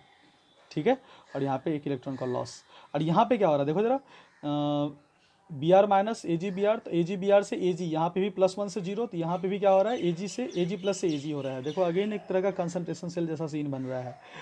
एट कैथोड भी क्या हो रहा है? This is Ag plus electron Ag, ये हो रहा है। ठीक है, अब Ag प्लस, ये अलग Ag है, ये अलग Ag है, क्योंकि कंसंट्रेशन सेल है। इसका कंसंट्रेशन C1 मान ले, इसका कंसंट्रेशन C2 मान ले। इलेक्ट्रॉन को हटाओ तो यहाँ पे बन जाएगा अपना, ये Ag तो गया घर, तो बच जाएगा Ag प्लस 1 जिसका कंसंट्रेशन C2, और ये हो जाएगा Ag प्लस 1 जिसका कंसंट्रेशन C1m। अब लिखना है हमको क्या, देखो क्या करना है, calculate the EMF generated. EMF generated मतलब ई सेल अपने को निकालना है, तो फटाफट ई सेल निकाल ले फटाफट। E cell is equal to E naught cell minus 0.059 by 1, क्योंकि 1 कट रहा है, log C1 by C2, C1 by C2। अब देखो चूंकि एक तरह कंसंट्रेशन सेल है, तो ई नॉट सेल की वैल्यू 0 हो जानी है, और ई सेल की वैल्यू कितनी है वो निकालनी है। E cell is equal to 0 minus 0.059 by 1 log C1 by C2। अब गाड़ी आके यहाँ पे फंस गई है, क्योंकि अपने को C1 और C2 की वैल्यू पता नहीं है। अब ध्यान देंगे यहाँ पे, अपने को एक बात तो पता है, देखो यहाँ पे ये जो Cl माइनस का कंसंट्रेशन दिया है, याद करो जब तुम लोग को मैंने सिल्वर क्लोराइड इलेक्ट्रोड पढ़ाया था, तो ये Cl माइनस कहाँ से आता था? ये KCl से आता था। ठीक है, this is not the Cl of AgCl। ये Cl कहाँ से आता था? KCl से आता था। उसी तरह से ये Br कहाँ से आया होगा? Br माइनस KBr से आया होगा, स्ट्रॉन्ग इलेक्ट्रोलाइट से आया होगा। तो ये तो पता चल चुका है कि गिवन सॉल्यूशन में इतना Cl माइनस है, लेकिन चूंकि ये एक स्पेरिंगली सॉल्युबल सॉल्ट है, तो कितना Ag प्लस है उसके लिए मुझे सॉल्युबिलिटी प्रोडक्ट का सहारा लेना पड़ेगा। तो अब निकालना है यहाँ पे C1 C2 की वैल्यू। तो फॉर C1 क्या लिखेंगे? KSP of AgCl is equal to क्या हो जाएगा? Ag plus into Cl minus at equilibrium. अब KSP AgCl कितना दिया हुआ है? 2.8 इंटू 10⁻⁻10 इज इक्वल टू, अब इसी Ag प्लस का कंसंट्रेशन कितना दिया हम लोग को लिखना है, दिस इज C1, और Cl माइनस का कंसंट्रेशन कितना दिया हुआ है क्वेश्चन में? 0.2। ठीक है, तो ये Cl माइनस कहाँ से आया था? ये तो ये Cl माइनस है KCl का, उसी के बारे में इंफॉर्मेशन दिया है। तो यहाँ से C1 की वैल्यू आ जाएगी 2.8 इंटू 10⁻10 अपॉन 0.2, तो ये हो जाएगा 14 इंटू 10⁻10। ठीक है, तो ये जो C1 की वैल्यू है वो निकल चुकी है, दैट इज 14 इंटू 10⁻10 m। उसी तरह से C2 की वैल्यू मुझे निकालनी पड़ेगी फॉर C2, है ना। तो एक बात याद रखिएगा, फिर से बोल रहा हूँ, एक बात याद रखिएगा, जब भी स्पेरिंगली सॉल्युबल सॉल्ट का क्वेश्चन हो, यानी कि जब भी metal metal insoluble salt electrode हो, या फिर सॉल्युटिव प्रोडक्ट के जैसा कोई क्वेश्चन दिख रहा हो, तो वहाँ पे जो मेटल्स के आयन होंगे उसके कंसंट्रेशन को निकालने के लिए आप KSP का ही सहारा लेंगे, उसके बिना उपाय नहीं। क्योंकि जो ये Cl माइनस है और वो जो Ag प्लस है, दोनों बराबर नहीं होंगे, क्योंकि यह जो Cl माइनस है इसका सोर्स KCl है, और यह जो Ag प्लस है वह इसके इक्विलिब्रिया पे डिफाइन होता है। तुम लोगों को मैंने पढ़ाया था, और आयनिक इक्विलिब्रिया में पढ़ाया जाता है जब तुम लोगों को पढ़ाया जाता है स्पेरिंगली सॉल्युबल सॉल्ट। तो यहाँ से फॉर C2 के लिए क्या कह सकते हैं? KSP of AgBr is equals to Ag plus, यहाँ क्या हो जाएगा? Br minus. अब इसकी वैल्यू कितनी है बच्चों? This is 3.3 into 10⁻13 Ag plus अपन निकालेंगे C2 से, और Br माइनस का मान 0.001। अब यहाँ से निकाल लेंगे C2, this is 3.3 into 10⁻13 upon 0.001, इसलिए लिख सकते हैं 3.3 इंटू 10⁻10 -10, सॉरी अब ये रहा अपना C2 के वैल्यू, C1 C2 वैल्यू यहाँ पर फटाफट रख दें, इससे निकल जाएगा। तो हो जाएगा -0.059 लॉग C1 कितना है, तो 14 into 10 to the power -10 upon 3.3 into 10 to the power -10। अब इसको 10 कट गया, अब यहाँ से कितनी आ जाएगी, इसको लिख सकते हैं हम लोग कितना 0.059 लॉग, इसको माइनस हटाना है तो उल्टा कर दे 3.3/40, ये भी कर सकते हैं।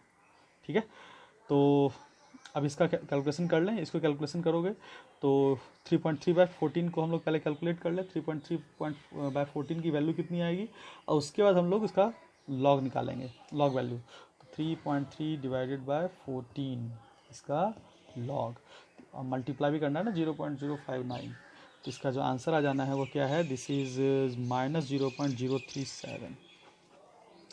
अब देखो ई सेल की वैल्यू इस रिएक्शंस के लिए, यानी कि जो रिएक्शन आप लोगों को दिया था ये वाला ना, इस रिएक्शन के लिए ई सेल की वैल्यू 0 आ गई, तो इसका मतलब ये तो पता चल गया ना, ये कि जो दिया हुआ रिएक्शन वो नॉन स्पॉन्टेनियस है। नॉन स्पॉन्टेनियस का मतलब जिसको बनाना था कैथोड उसको बना दिया आप एनोड, और जिसको बनाना था एनोड उसको बना दिया आप कैथोड। यानी कि रिएक्शन को अगर सही स्पॉन्टेनियस तरीके से लिखना है तो रिएक्शन को क्या कर दीजिए, रिवर्स। तो यहाँ से जो क्वेश्चन उठा हुआ है कि रिएक्शन को रिवर्स करना पड़ जाएगा। कहा जा रहा है and assign polarity to each electrode for the spontaneous process. तो पोलैरिटी का मतलब क्या होता है, पोलैरिटी का मतलब होता है कैथोड और एनोड को बताइए कौन कैसे कहाँ होगा। तो यहाँ पे चूंकि रिएक्शन, इस रिएक्शंस का जब इसको एनोड माना गया, इसको कैथोड माना गया, तो जो इसका ई सेल आया वो नेगेटिव आया। इसका मतलब मैंने जो रिप्रेजेंटेशन ये जो किया हुआ है, जो क्वेश्चन में दिया हुआ है वो गलत रिप्रेजेंटेशन है। जिसको बनाना था कैथोड उसको बना दिए हैं एनोड, और जिसको बनाना था एनोड उसको बना दिया कैथोड। तो reaction should be reverse for the spontaneous process. तो यहाँ से बात आ गई, that is reaction should be reverse,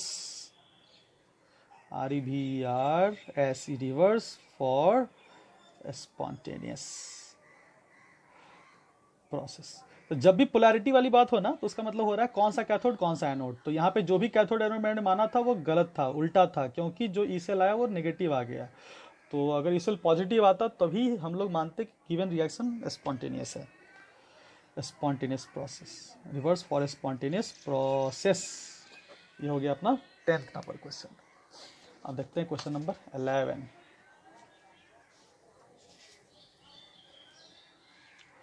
11 क्या कहता है, if E1 not is standard electrode potential for Fe+2। फटाफट लिखे इसको। तो Fe+2 यानी कि Fe से जाओ Fe+2 में कन्वर्ट हो जाओ और 2 इलेक्ट्रॉन भी देते जाओ, है ना। तो इसकी जो वैल्यू दी गई है दिस इज E01। और क्या कह रहा है, E02 इज फॉर Fe+2 से Fe+3। तो Fe+2 से Fe+3 में कन्वर्ट हो जाओ, 1 इलेक्ट्रॉन देते जाओ, ये हो गया E02। फिर क्या कह रहा है, E03 इज Fe से Fe+3। तो Fe से Fe+3 में कन्वर्ट हो जाओ और 3 इलेक्ट्रॉन देते जाओ। तो यहाँ पे इसकी वैल्यू हो गई E03। तो ये अपने को 3 रिएक्शन दिए गए हैं, 1, 2 एंड 3। ऐसे तीनों रिएक्शन के आधार पर मुझे क्या करना है, निकालना है क्या, derive relation between E01, E02 and E03। तो क्या करेंगे, तो एक काम करते हैं हम लोग, किसी भी 2 रिएक्शन को पकड़ते हैं, क्योंकि तीनों को एक साथ तो कैलकुलेट नहीं कर सकते। ये तुम लोगों को मैंने सिखाया था, जब भी 2 से ज़्यादा रिएक्शन आपको दिया गया हो तो आप डायरेक्टली उसको ऐड या सब्ट्रैक्ट नहीं कर सकते हैं। आप 2-2 का सेट बना करके उसको सेल रिएक्शन के जैसा, वो भी 2 का सेट कैसा, एक ऑक्सीडेशन तो एक रिडक्शन के हिसाब से काम करना पड़ेगा। तो देखो यहाँ पे Fe से Fe+2 हो रहा है, और Fe+2 से Fe+3 हो रहा है, Fe से Fe+3 हो रहा है। तो यहाँ पे Fe काउंटर करवा सकते हैं, यानी कि Fe+2 से Fe+3 का सीन यहाँ पे मिल जाएगा। और अगर Fe+2 से Fe+3 का सीन मुझे मिल जाता है तो वह इस रिएक्शन के EMF को उसको हम बराबर कर देंगे। देखते हैं from 1 and 3rd, from 1 and 3rd देखें। तो पहले मुझे निकालना है Fe+2 से Fe+3 का फॉर्म निकालना है, जिससे बराबर कर देंगे E2 से। तो Fe+2 से Fe+3 अगर मुझे निकालना है तो मुझे इस रिएक्शन क्या करना पड़ेगा, रिवर्स। तो इसको लिख देते हैं Fe+2 plus 2 electron gives Fe, और ये हो गया इसका E0 कितना हो जाएगा, इसका E0 हो जाएगा -E01 हो जाएगा, क्योंकि ये E1 नॉट है तो ये -E1 नॉट। ठीक है, अब इसको तो उसी तरह से जोड़ना पड़ेगा, क्योंकि Fe+3 को प्रोडक्ट में चाहिए इसके हिसाब से। तो लिख सकते हैं इसको क्या, Fe से Fe+3 प्लस 3 इलेक्ट्रॉन, और इसकी वैल्यू में कोई बदलाव नहीं, E03। दोनों को जोड़ो तो अब ये Fe घट जाओ, 2 इलेक्ट्रॉन यहाँ गया, 3 इलेक्ट्रॉन यहाँ गया, यहाँ पे नेट इलेक्ट्रॉन 1 बच जाएगा, यहाँ पे Fe+3 बच जाएगा और यहाँ बच जाएगा Fe+2। अब देखो ये जो रिएक्शन है वो इस रिएक्शन की से मैच कर गया। इसका मतलब इस रिएक्शन का जो EMF मैं निकालूंगा वो E20 के बराबर हो जाएगा। तो कर देते हैं इसका E0, इसको हम लोग E20 कह सकते हैं and this could be equal to, अब देखो यहाँ भी इलेक्ट्रॉन है, यहाँ भी इलेक्ट्रॉन है, यहाँ भी इलेक्ट्रॉन है, चूंकि यहाँ का जो गिवन रिएक्शन है उसमें इलेक्ट्रॉन दिख रहा है। तो हम लोग एक फॉर्मूला तुमको पढ़ाए थे कि जब सेल रिएक्शन में जब गिवन रिएक्शन में इलेक्ट्रॉन दिखे तो उसका E कैसे निकालते हैं। उसका E0 निकालने का तरीका होता है N1E1 plus N2E2 bye N3 0 या इसको, ठीक है। तो इसी फॉर्मूला का अब यहाँ पे इस्तेमाल कर लेते हैं, क्योंकि यहाँ पे इलेक्ट्रॉन दिख गया है तो अपने को इसके हिसाब से काम करना पड़ेगा। तो इसको लिखना पड़ेगा, बोर्ड एग्जाम में आप इस बात को लिखिएगा, ठीक है, तभी बनाइएगा।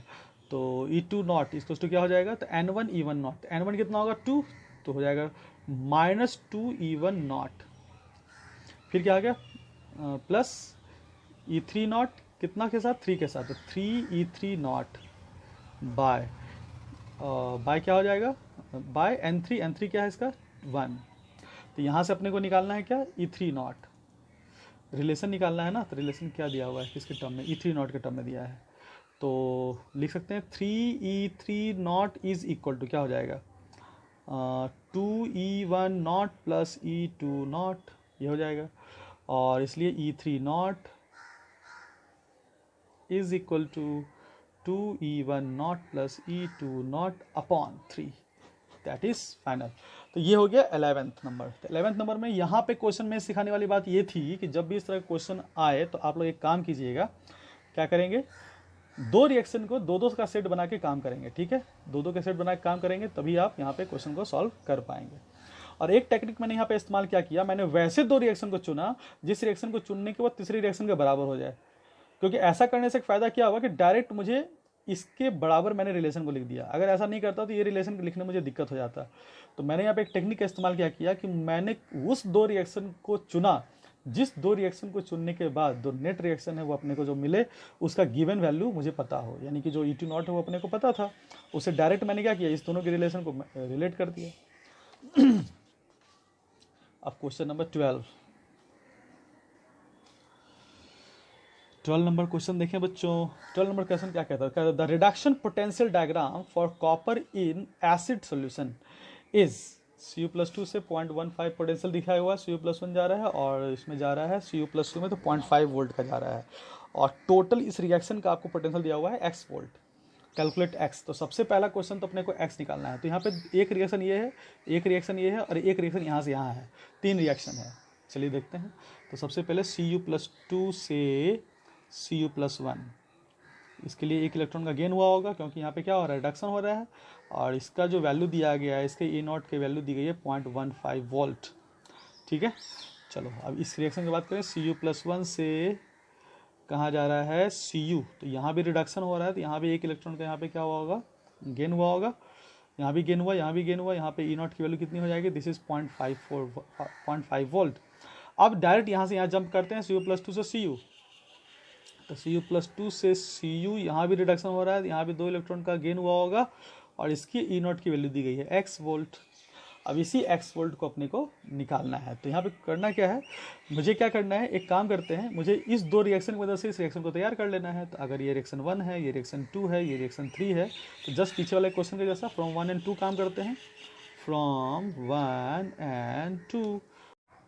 तो यहाँ पे हो जाएगा, इसका E0 का मान दिया हुआ है 0.15 वोल्ट, और क्या हो जा रहा है, Cu+1 से 1 इलेक्ट्रॉन जाओ भाई, गेन हो जाओ, यहाँ हो जाएगा Cu, और इसका E0 हो जाएगा बच्चों 0.5 वोल्ट। इस दोनों को जोड़ देते हैं तो ये गया घर, Cu+2 plus 2 electron gives Cu, ये अपना तैयार है, और ये अपना E0 है, एंड दिस इज x। अब देखो यहाँ पे चूंकि यहाँ पे इलेक्ट्रॉन आ रहा है ना, तो इसका मतलब हम लोग डायरेक्ट इसको जोड़ नहीं सकते हैं, तो डायरेक्ट कौन सा फॉर्मूला लगाएंगे, फिर से कौन सा बताओ, E03 is equals to E01 into N1, E01 N1 plus E02 N2 by N3। तो लगा दें x बराबर, तो E01 इंटू N1, तो 0.15 इंटू 1 प्लस 0.5 इंटू 1 बाय 2, ये हो जाएगा। तो 0.15 और 0.5 कितना हो जाएगा 0.65, तो 0.65 बाय 2, तो 0.65 बाय 2 की वैल्यू कितनी आ जाएगी 0.325। आंसर आ रहा है, आ गया। ठीक है, तो ये रहा अपना क्या 12th नंबर क्वेश्चन। इसमें एक बात और पूछा जा रहा है, does Cu+1 disproportionate in reaction. Cu+1 का क्या डिस्प्रोपोर्शनेशन यहाँ पे हो सकता है। तो सबसे पहले Cu+1 का डिस्प्रोपोर्शनेशन कैसे होगा पहले ये तो देखना पड़ेगा, तब तो पॉसिबिलिटी चेक करेंगे। एक काम करते हैं, सेकंड पार्ट भी क्वेश्चन में है तो उसको ही कर लेते हैं। Cu+1 का पहले डिस्प्रोपोर्शनेशन हम लोग कर ही देते हैं, करो भाई। तो Cu+1 को अगर डिस्प्रोपोर्शनेट करें, यानी कि इसका ऑक्सीडेशन भी करें और रिडक्शन भी करें, तो ये हो गया ऑक्सीडेशन का प्रोडक्ट, ये हो गया रिडक्शन का प्रोडक्ट। इसको लगेंगे 2, क्योंकि 2 स्पीसीज यहाँ पे लग रहे हैं। अब इसके बारे में बात करना पड़ेगा कि भाई ये क्या है, इसके लिए क्या ये डिस्प्रोपोर्शनेट आसानी से होगा, यानी कि स्पॉन्टेनियसली होगा या नहीं, बस यही क्वेश्चन पूछा जा रहा है। तो इसके एट एनोड पे क्या होगा पहले देख लो। एनोड पे हो जाएंगे ऑक्सीडेशन, तो हो जाएंगे Cu+1 से चले जाओ तुम Cu+2 में, एक इलेक्ट्रॉन को लॉस करो। और +1 से +2 के लिए, यानी कि +1 से +2, तो +2 से +1 का 0.15 है, तो +1 से +2 कितना हो जाएगा -0.15, यानी कि इसका E0 दिया हुआ है कितना है, दिस इज 0.15 माइनस में है ना, तो -0.15 हो गया। अब एट कैथोड क्या हो जाएगा, कैथोड पे रिडक्शन, तो Cu+1 का ही रिडक्शन होना है बच्चों, तो रिडक्शन मतलब Cu सॉलिड बन जाएगा, यहाँ पे एक इलेक्ट्रॉन का गेन होगा। और इसका E0 क्या होगा, तो Cu+1 से Cu, तो Cu+1 से Cu का वैल्यू 0.5 वोल्ट। ठीक है, हो गया तैयार। तो Cu+1 2Cu+2 gives Cu+2 Cu।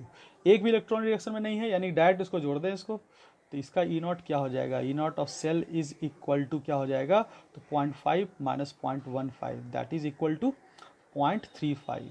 तो वैल्यू आ रही है कितनी पॉजिटिव, तो वैल्यू चूंकि ये पॉजिटिव आ गई, इसका मतलब यह जो रिएक्शन है वो स्पॉन्टेनियसली डिस्प्रोपोर्शनेट करेगा, यानी Cu+1 डिस्प्रोपोर्शनेट रिएक्शन में जाएगा, वो भी ऑटो मोड में। उसके लिए बाहर से किसी भी तरह के कोई इलेक्ट्रिसिटी को पास करने की जरूरत नहीं है। That is this reaction is spontaneous process. तो तुमसे पूछा जा रहा है क्या ये डिस्प्रोपोर्शनेट करेगा, तो यस आंसर हो जाएगा, यस ये डिस्प्रोपोर्शनेट करेगा। क्यों करेगा, क्योंकि इसका जो वैल्यू है उसका वैल्यू पॉजिटिव आ रहा है, ई सेल की वैल्यू, और जिसका भी वैल्यू ई सेल का वैल्यू पॉजिटिव आएगा वह रिएक्शन खुद ब खुद होगा। यानी कि Cu+1, अरे भाई Cu+1 जो होगा वह Cu+2 और कॉपर में बहुत आसानी से क्या होगा, कन्वर्ट कर जाएगा। यानी कि Cu+1 काफ़ी अनस्टेबल हो गया एक तरह से, क्योंकि वह ऑटोमेटिक Cu+2 और कॉपर में कन्वर्ट होने चला जाएगा। तो this is the 12th number questions. Now go to 13th।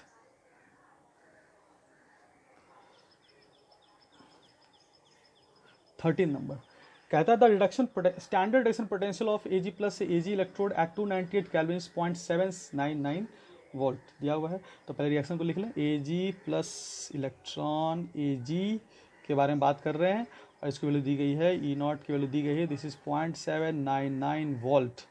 Given that for AgI KSP 0.87 into 10⁻17। तो KSP दिया हुआ किसका, KSP दिया है भाई, तो KSP ऑफ AgI है भाई, क्या है किसका है, कितना है 8.7 इंटू 10⁻17 ये दिया गया है। अब क्या कह रहा है, evaluate the potential of the Ag plus Ag electrode in saturated solution of AgI। कहता है अपने क्या निकालना है, evaluate the potential of Ag plus, यानी कि अपने को ई सेल निकालना है, एक तरह से हाफ सेल का मुझे काम करना है। तो E0 सेल मुझे पता है और ई हाफ सेल मुझे निकालना है, यानी कि E0 Ag प्लस से Ag की वैल्यू मुझे पता है, Ag प्लस से Ag, तो मुझे निकालना है Ag प्लस से Ag बराबर क्या हो जाएगा, E0 Ag प्लस से Ag माइनस 0.059 बाय 1 लॉग, ये हो गया सॉलिड, तो बचेंगे नीचे 1 बाय Ag प्लस का कंसंट्रेशन। ये रहा अपना एक्सप्रेशन। अब यहाँ से वैल्यू फटाफट निकाल लें। 0.799 volt minus 0.059 by 1 log 1 by, अब मुझे क्या निकालना है, Ag प्लस का कंसंट्रेशन। अब यहाँ पे फिर से प्रॉब्लम है। क्यों प्रॉब्लम है? क्योंकि अपने को ये जो Ag प्लस वो कहाँ से मिलेगा, AgI से। तो मैंने कहा था जब भी KSP का वैल्यू दिया गया हो या स्पेरिंगली सॉल्युबल सॉल्ट का क्वेश्चन दिया गया हो तो मेटल के आयन का जो कंसंट्रेशन होगा वो KSP के मदद से ही निकालना पड़ेगा। तो अब फटाफट निकाला जाए पहले KSP से। तो KSP क्या हो जाएगा, तो कहेंगे KSP of AgI is equals to concentration of Ag plus into I minus. अब यहाँ पे I माइनस का कोई सोर्स नहीं है, यानी कि दोनों आपस में बराबर होंगे, ठीक है, क्योंकि AgI breaks into Ag plus and I minus, और दोनों आपस में बराबर हो जाएंगे। तो हम इसे लिख देंगे क्या, Ag प्लस का स्क्वायर कर देते हैं, क्योंकि दोनों आपस में बराबर हैं। KSP of AgI is given, this is equal to 8.7 × 10 to the power minus 17, और यहाँ से Ag प्लस का कंसनट्रेशन कितना आ जाएगा, root of 8.7 × 10 to the power minus 17, 17 को 18 कर दिया जाए, यानी कि हो जाएगा root under 87 into 10 to the power 18 minus 10 to minus 9। अब 87 का रूट निकाला फटाफट, 87 रूट, ये है बच्चों 87 का रूट कितना है, 9.32। तो ये निकल गया अपने को Ag प्लस का कंसंट्रेशन। तो फिर से वही बात समझाना चाहूँगा कि जब भी KSP दिया हो या सॉलिडी प्रोडक्ट दिया हो या फिर स्पेरिंगली सॉल्युबल सॉल्ट का कोई क्वेश्चन दिया हो और उसमें मेटल आयंस की बात की जा रही हो, तो जनरली आप उसके लिए क्या करेंगे, KSP का सहारा लेंगे, क्योंकि उस इलेक्ट्रोड में आपको एनायन का जो सोर्स होता है वो जनरली KCl, KBr, KI के फॉर्म में रहता है। अब यहाँ पे KI का कोई बात नहीं था, I माइनस की कोई बात यहाँ पे नहीं थी, इसलिए मैंने यहाँ पे दोनों का कंसंट्रेशन समान ले लिया, क्योंकि मैंने ये सोचा कि जो I माइनस जो मिल रहा होगा वो AgI से ही मिल रहा होगा, और AgI से जितना Ag प्लस मिल रहा होगा उतना ही I माइनस बन रहा होगा, क्योंकि AgI breaks into Ag plus plus I minus, इस तरह से है ना, ये अपना इक्विलिब्रिया है। तो अब इस वैल्यू को रखते हैं 0.799 माइनस 0.059 लॉग, अब यहाँ पे लिख दे 1 by 9.32 into 10 to the power minus 9। अब इसको हम लोग करेंगे सॉल्व, आ जाएगा आंसर फटाफट। इसको अगर सॉल्व करते हैं बच्चों तो आपको आंसर आ जाना है, तो इसको आप ऊपर ले जाएंगे तो माइनस यहाँ पे हट जाएगा, ठीक है, तो उसको आप काम कर लेंगे। इसका आंसर कितना है 0.32 वोल्ट, वो आ ही जाएगा। इसको आप सॉल्व कर लें, पीछे भी मैंने बहुत सारे क्वेश्चन लॉग वाले सॉल्व करके आपको दिखाया कैसे किया जाता है। अब इसको सॉल्व करें, this could be 0.32 volt, no doubt. अब इसी में एक बात और जोड़ा हुआ है, also calculate the standard reduction potential of I minus AgI Ag electrode. ये अच्छा क्वेश्चन है। देखो भाई, अपने को एक चीज और पूछ दिया, टेल क्वेश्चन। टेल क्वेश्चन क्या कह रहा है, आपको बताना है E नॉट ऑफ किसका निकालना है, I माइनस AgI और Ag का वैल्यू निकालना है, ये क्वेश्चन है।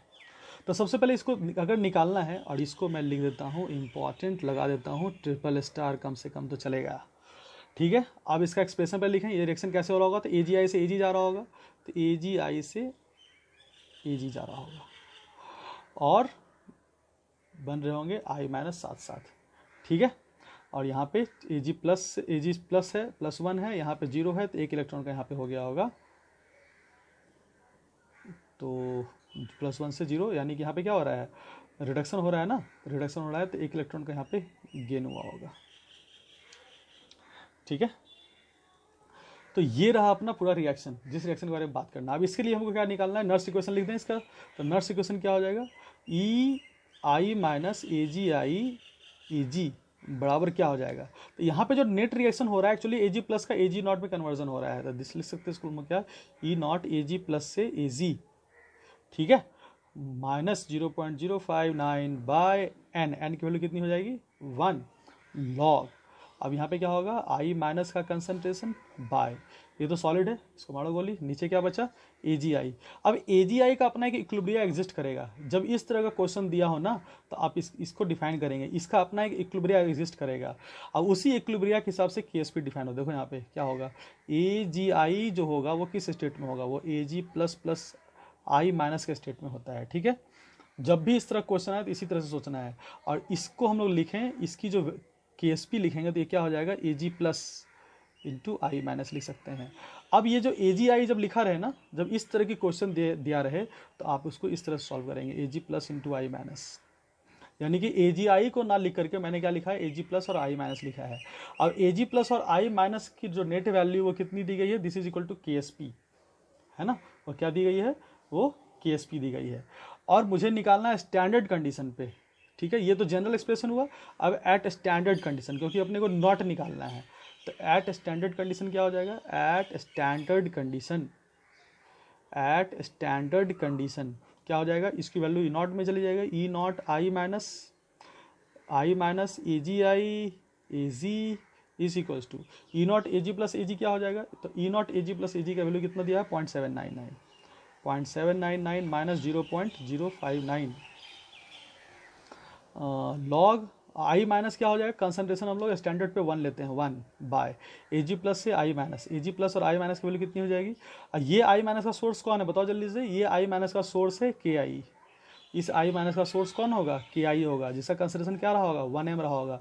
तुम लोग को मैंने पढ़ाया था मेटल इनसॉल्युबल सॉल्ट इलेक्ट्रोड में सिल्वर क्लोराइड इलेक्ट्रोड, उसमें मैंने बताया था जो क्लोराइड का जो इनपुट होता है वो KCl से होता है। उसी तरह से ये जो आई माइनस वो कहाँ से आया होगा, KI से आया होगा, और उसको हम लोग को 1m लेना पड़ेगा क्योंकि स्टैंडर्ड स्टेट पे काम यहाँ पे हो रहा है, तो 1।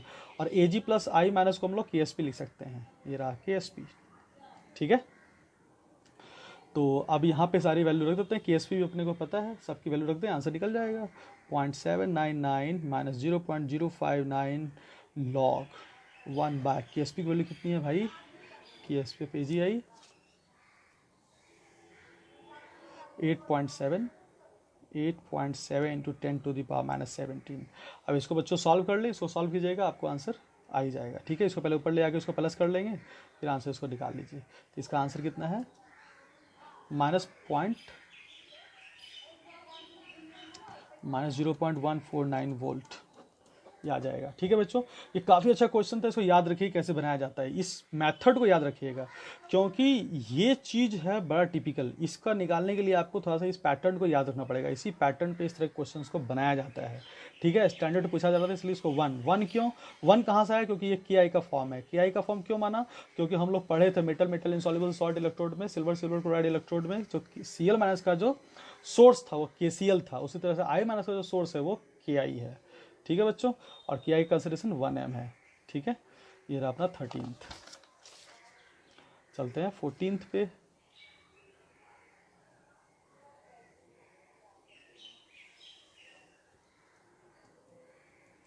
14th क्या कहता है, the EMF of the cell obtained by combining zinc and copper electrodes of a Daniell cell and calomel electrode are 1.083 and minus 0.018 volt. अब देखो बड़ा शानदार क्वेश्चन है बच्चों, ये भी अच्छा क्वेश्चन है। यहाँ पे जो बात किया जा रहा है वो कैलोमल के साथ इसको रिलेट किया जा रहा है, किसको, जिंक को और कॉपर को। तो जिंक और कॉपर को कैलोमल के साथ यहाँ पे क्या कर रहे हैं हम लोग, रिलेट कर रहे हैं। और अपने को दिया क्या है यहाँ पे, कैलोमल विथ जिंक भी फॉर्म कर रहे हैं और कैलोमल विथ कॉपर भी हम लोग एक तरह का सेल बना रहे हैं, just like a Daniell cell, है ना। तो जो डेनियल सेल में जिंक और कॉपर होता है उसमें हम लोग क्या जोड़ रहे हैं, जिंक के साथ कैलोमल को और कॉपर के साथ कैलोमल को जोड़ रहे हैं। तो सबसे पहले देख लेते हैं हम लोग, अगर जिंक के साथ कैलोमल को जोड़ते हैं तो क्या होता है, फिर कॉपर के साथ कैलोमल को जोड़ते हैं तो फिर क्या होता है। तो पहला फॉर कैलोमल जिंक सेल, अगर इस तरह का कोई सेल, तो कैलोमल तुम लोग को पढ़ाया था मैंने, मर्क्यूरस क्लोराइड इलेक्ट्रोड, है ना। तो इसके लिए मुझे क्या निकालना है, मुझे if the potential of an calomel electrode जितना find EMF of the Daniell cell. मुझे डेनियल सेल का यानी कि जिंक और कॉपर के कॉम्बिनेशन के जो डेनियल सेल हैं उसके मुझे EMF निकालने हैं, ठीक है। और जबकि ये जो वैल्यू दिया गया एन कैलोमल इलेक्ट्रोड, एन बोले तो नॉर्मल, ठीक है, एन कैलोमल इलेक्ट्रोड की जो वैल्यू दिया हुआ 1.083 और 0.08 वोल्ट रिस्पेक्टिवली दिया हुआ किसके साथ, वो जब जिंक के साथ है जब कॉपर के साथ है। यानी कि जिंक विथ कैलोमल और zinc with copper with calomel का आपको ई सेल की वैल्यू दिया गया है। एक हो गया आपको 1.083 वोल्ट और एक हो गया माइनस 0.018 वोल्ट। तब आपको बताना है कि डेनियल सेल के रिस्पेक्ट में उसका EMF कितना होगा। तो एक काम कर देते हैं, अगर डेनियल सेल में मुझे उसका EMF निकालना है तो मुझे सबसे पहले ये निकालना पड़ेगा कि आखिर जिंक का सेल पोटेंशियल कितना है। तो तो एक चीज़ हम लोग यहाँ से कह सकते हैं क्या, क्योंकि कंसंट्रेशन का कोई गेम नहीं है, तो अगर मुझे बात करनी है फॉर डेनियल सेल हम लोग इस तरह से भी निकाल सकते हैं, E of cell is equal to E of reduction potential of cathode minus E of reduction potential of anode. इस तरह से भी सॉल्व कर सकते हैं हम लोग क्वेश्चन को, ठीक है। अब यहाँ पे कैथोड और एनोड कौन है, तो कैथोड अपना कौन है, कॉपर हो जाएगा डेनियल में, और ये हो जाएगा जिंक। तो यहाँ लिख सकते हैं ई ऑफ कॉपर का पोटेंशियल, कौन सा potential, reduction potential minus E of zinc का कौन सा पोटेंशियल, रिडक्शन पोटेंशियल, क्योंकि माइनस यहाँ पे रिडक्शन पोटेंशियल होगा। अब मुझे ये वैल्यू मुझे कहीं दी गई नहीं है, अगर ये वैल्यू इस तरह से मैं इस क्वेश्चन को सॉल्व करूं तो मुझे कंसंट्रेशन की कहीं कोई ज़रूरत नहीं मिल रही है, तो मैं क्या करूंगा, इसी तरह से क्वेश्चन को सॉल्व करने वाला हूं। ई सेल को आप इस तरह से भी सॉल्व कर सकते थे, ये जस्ट लाइक वैसा फॉर्म है जैसे ई नॉट सेल बराबर E naught cathode minus E naught anode था, उसी तरह से ई सेल बराबर ई कैथोड ई एनोड कर रहा हूँ मैं। तो अब पहले मैं इस कॉपर और इस जिंक का रिडक्शन पोटेंशियल में with help of calomel zinc cell में निकालूंगा। तो कैलोमल जिंक सेल की मदद से जिंक का रिडक्शन पोटेंशियल क्या होगा, तो कहेंगे E cell is equals to E of, अब कैलोमल और जिंक का वैल्यू दिया हुआ है, तो कैलोमल विद जिंक के लिए मुझे पहला दिया गया दिस इज 1.083, तो कैलोमल, तो ई ऑफ कैलोमल, तो कौन, अब ये ई क्या लिखेंगे, ऑक्सीडेशन पोटेंशियल या रिडक्शन पोटेंशियल। तो अब मुझे जब भी ये जो फॉर्मूला लिखाया था वो रिडक्शन पोटेंशियल के टर्म में लिखाया था, कहेंगे E reduction potential of calomel minus E reduction potential of zinc, ये हो गया। अपने को यही तो चाहिए। अब ये ई सेल की वैल्यू अपने को दी गई दिस इज 1.083, तो 1.03 यहाँ पर रख दे बच्चों। बड़ा अच्छा क्वेश्चन है, बहुत ज़बरदस्त क्वेश्चन है ये, ठीक है। तो और ये ई रिडक्शन पोटेंशियल कैलोमल का अपना दिया गया है, तो कैलोमल कितना दिया गया, देखो if the potential of an calomel electrode is दिया हुआ है कितना 0.28 माइनस में। और देखो यहाँ पे स्टैंडर्ड कुछ लिखा हुआ नहीं है, यानी कि ये गिवन कंडीशन पर का इलेक्ट्रोड पोटेंशियल है, तो दिस इज माइनस 0.28 वोल्ट, इस तरह से लिख दिए। तो ये जो दिया हुआ है ये क्या है, if the potential of an calomel electrode is 0.08, तो 0.08 निगेटिव में दिया है, तो ठीक है। अब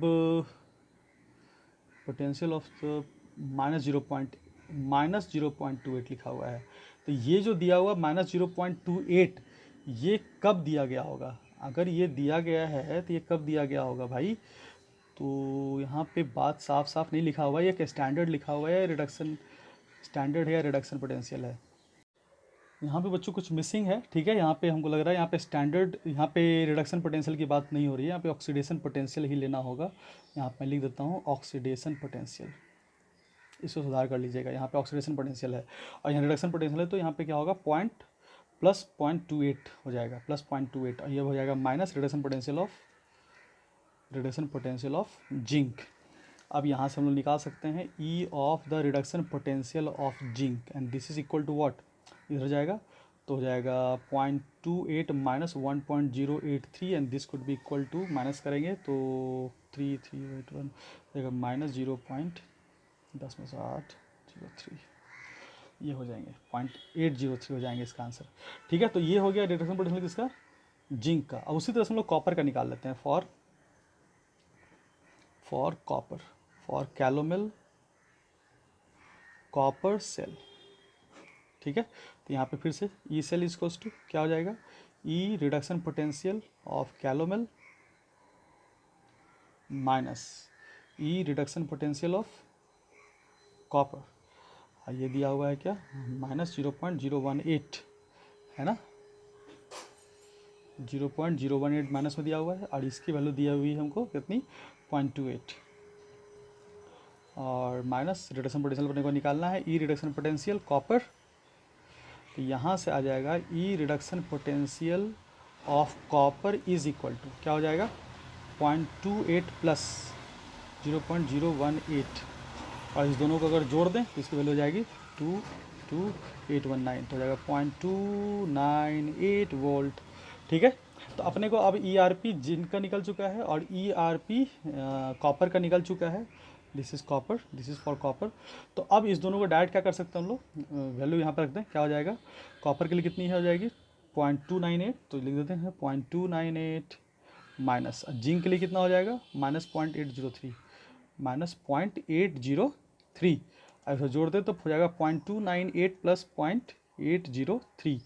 इस दोनों का जो वैल्यू हो जाएगी दैट कुड बी 1.0 कितना आंसर है 1.101 ये आ जाएगा। तो यहाँ पे ध्यान देने वाली बात है, यहाँ पे थोड़ा सा मिसिंग था, यहाँ पे ऑक्सीडेशन पोटेंशियल आप लिख लें, ये इंपॉर्टेंट है। ठीक है, यहाँ पे जो दिया हुआ है ये -0.828 वोल्ट जो दिया हुआ है वो क्या है, ऑक्सीडेशन पोटेंशियल का वैल्यू है। तो रिडक्शन पोटेंशियल की वैल्यू क्या हो जाएगी, निगेटिव है तो पॉजिटिव में आ जाएगी। ठीक है, तो यहाँ से हो गया 14 नंबर क्वेश्चन। अब चलते हैं अपने आखिरी क्वेश्चन पे। तो आखिरी क्वेश्चन क्या है, I2 plus Br2 are added in a solution containing I minus and Br minus. What reaction would occur if? तो कहते हैं इसमें आपको दिया गया ये इसका ईएमएफ आपको दिया हुआ है, इस रिएक्शन का भी ईएमएफ दिया हुआ है। आपको बताना है या इस दोनों का ईएमएफ को देख करके कि कौन सा रिएक्शन होगा मतलब खुद से होगा, स्पॉन्टेनियसली होगा। तो जिसका अब देखो यहाँ पे क्या है 0 से -1, तो ये हमारे पे रिडक्शन पोटेंशियल है, यहाँ पे 0 से -1, यहाँ पे रिडक्शन पोटेंशियल है। तो सबसे पहली बात, जिसका रिडक्शन पोटेंशियल ज़्यादा होगा वो रिड्यूस करेगा। अब इसका रिडक्शन पोटेंशियल अगर ज़्यादा है तो ये रिड्यूस करेगा, इसका रिडक्शन पोटेंशियल कम है तो ये ऑक्सीडाइज करेगा। तो सही पे बात खत्म हो गया है, यानी कि ये रिड्यूस करेगा, तो ये रिड्यूस कर ही रहा है तो वैसे रहने दो।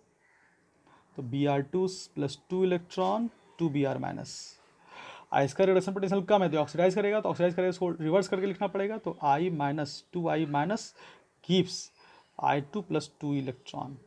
और इसका ई नॉट कितना हो जाएगा, इसका ई नॉट देखो, इसका ई नॉट हो जाएगा 1.09, इसका ई नॉट कितना हो जाएगा -0.54। इसका मैं पूछा नहीं जा रहा, बस ऐसे ही बता रहा हूँ। अब यहाँ पे क्या कर दो, नेट इलेक्ट्रॉन काट दो, तो रिएक्शन हो जाएगा Br2 + 2I minus gives 2 Br minus plus I2। तो ये रिएक्शन जो है इस दोनों को देख करके बता सकता हूँ कि ये रिएक्शन हो सकेगा, क्योंकि इस रिएक्शन को होने के लिए ही E की वैल्यू जो हो वो पॉजिटिव चली जाएगी। और ऐसे भी याद रखना है, जिसका रिडक्शन पोटेंशियल का मान, जिसका स्टैंडर्ड रिडक्शन पोटेंशियल का मान ज़्यादा होता है वह कैथोड पे जाता है। कैथोड पे जाता है मतलब उसका रिडक्शन होता है। अब चूंकि इसका ज़्यादा था इसलिए मैंने इसका रिडक्शन कराया, रिडक्शन कराना था मतलब ये रिडक्शन का ही रिएक्शन था, तो जो रिडक्शन का रिएक्शन था तो उसको एज इट इज छोड़ दिया मैंने। और इसका कम था यानी इसका ऑक्सीडेशन कराना था, इसलिए रिएक्शन को रिवर्स करके यहाँ पे ऐड कर दिया इसमें साथ। यहाँ से जो पता चल गया कि कौन सा रिएक्शन खुद ब खुद होगा। तो बच्चों यहाँ पे ख़त्म होता है आज के क्लास। तो आज के क्लास में हम लोगों ने देखा 15 क्वेश्चन। ये जो 15 क्वेश्चन से 15 क्वेश्चन काफ़ी लर्निंग बेस्ड क्वेश्चन थे, इसको आप अच्छे से टैकल करें, अच्छे से समझें। कोई भी दिक्कत हुआ हो तो आप कमेंट करें, I will answer as soon as possible. तो बच्चों आज के लिए रखते इतना ही, तब तक के लिए धन्यवाद। अगले क्लास में मिलेंगे हम लोग नए टॉपिक के साथ, वो होगा इलेक्ट्रोलाइटिक सेल यानी कि इलेक्ट्रोलाइसिस।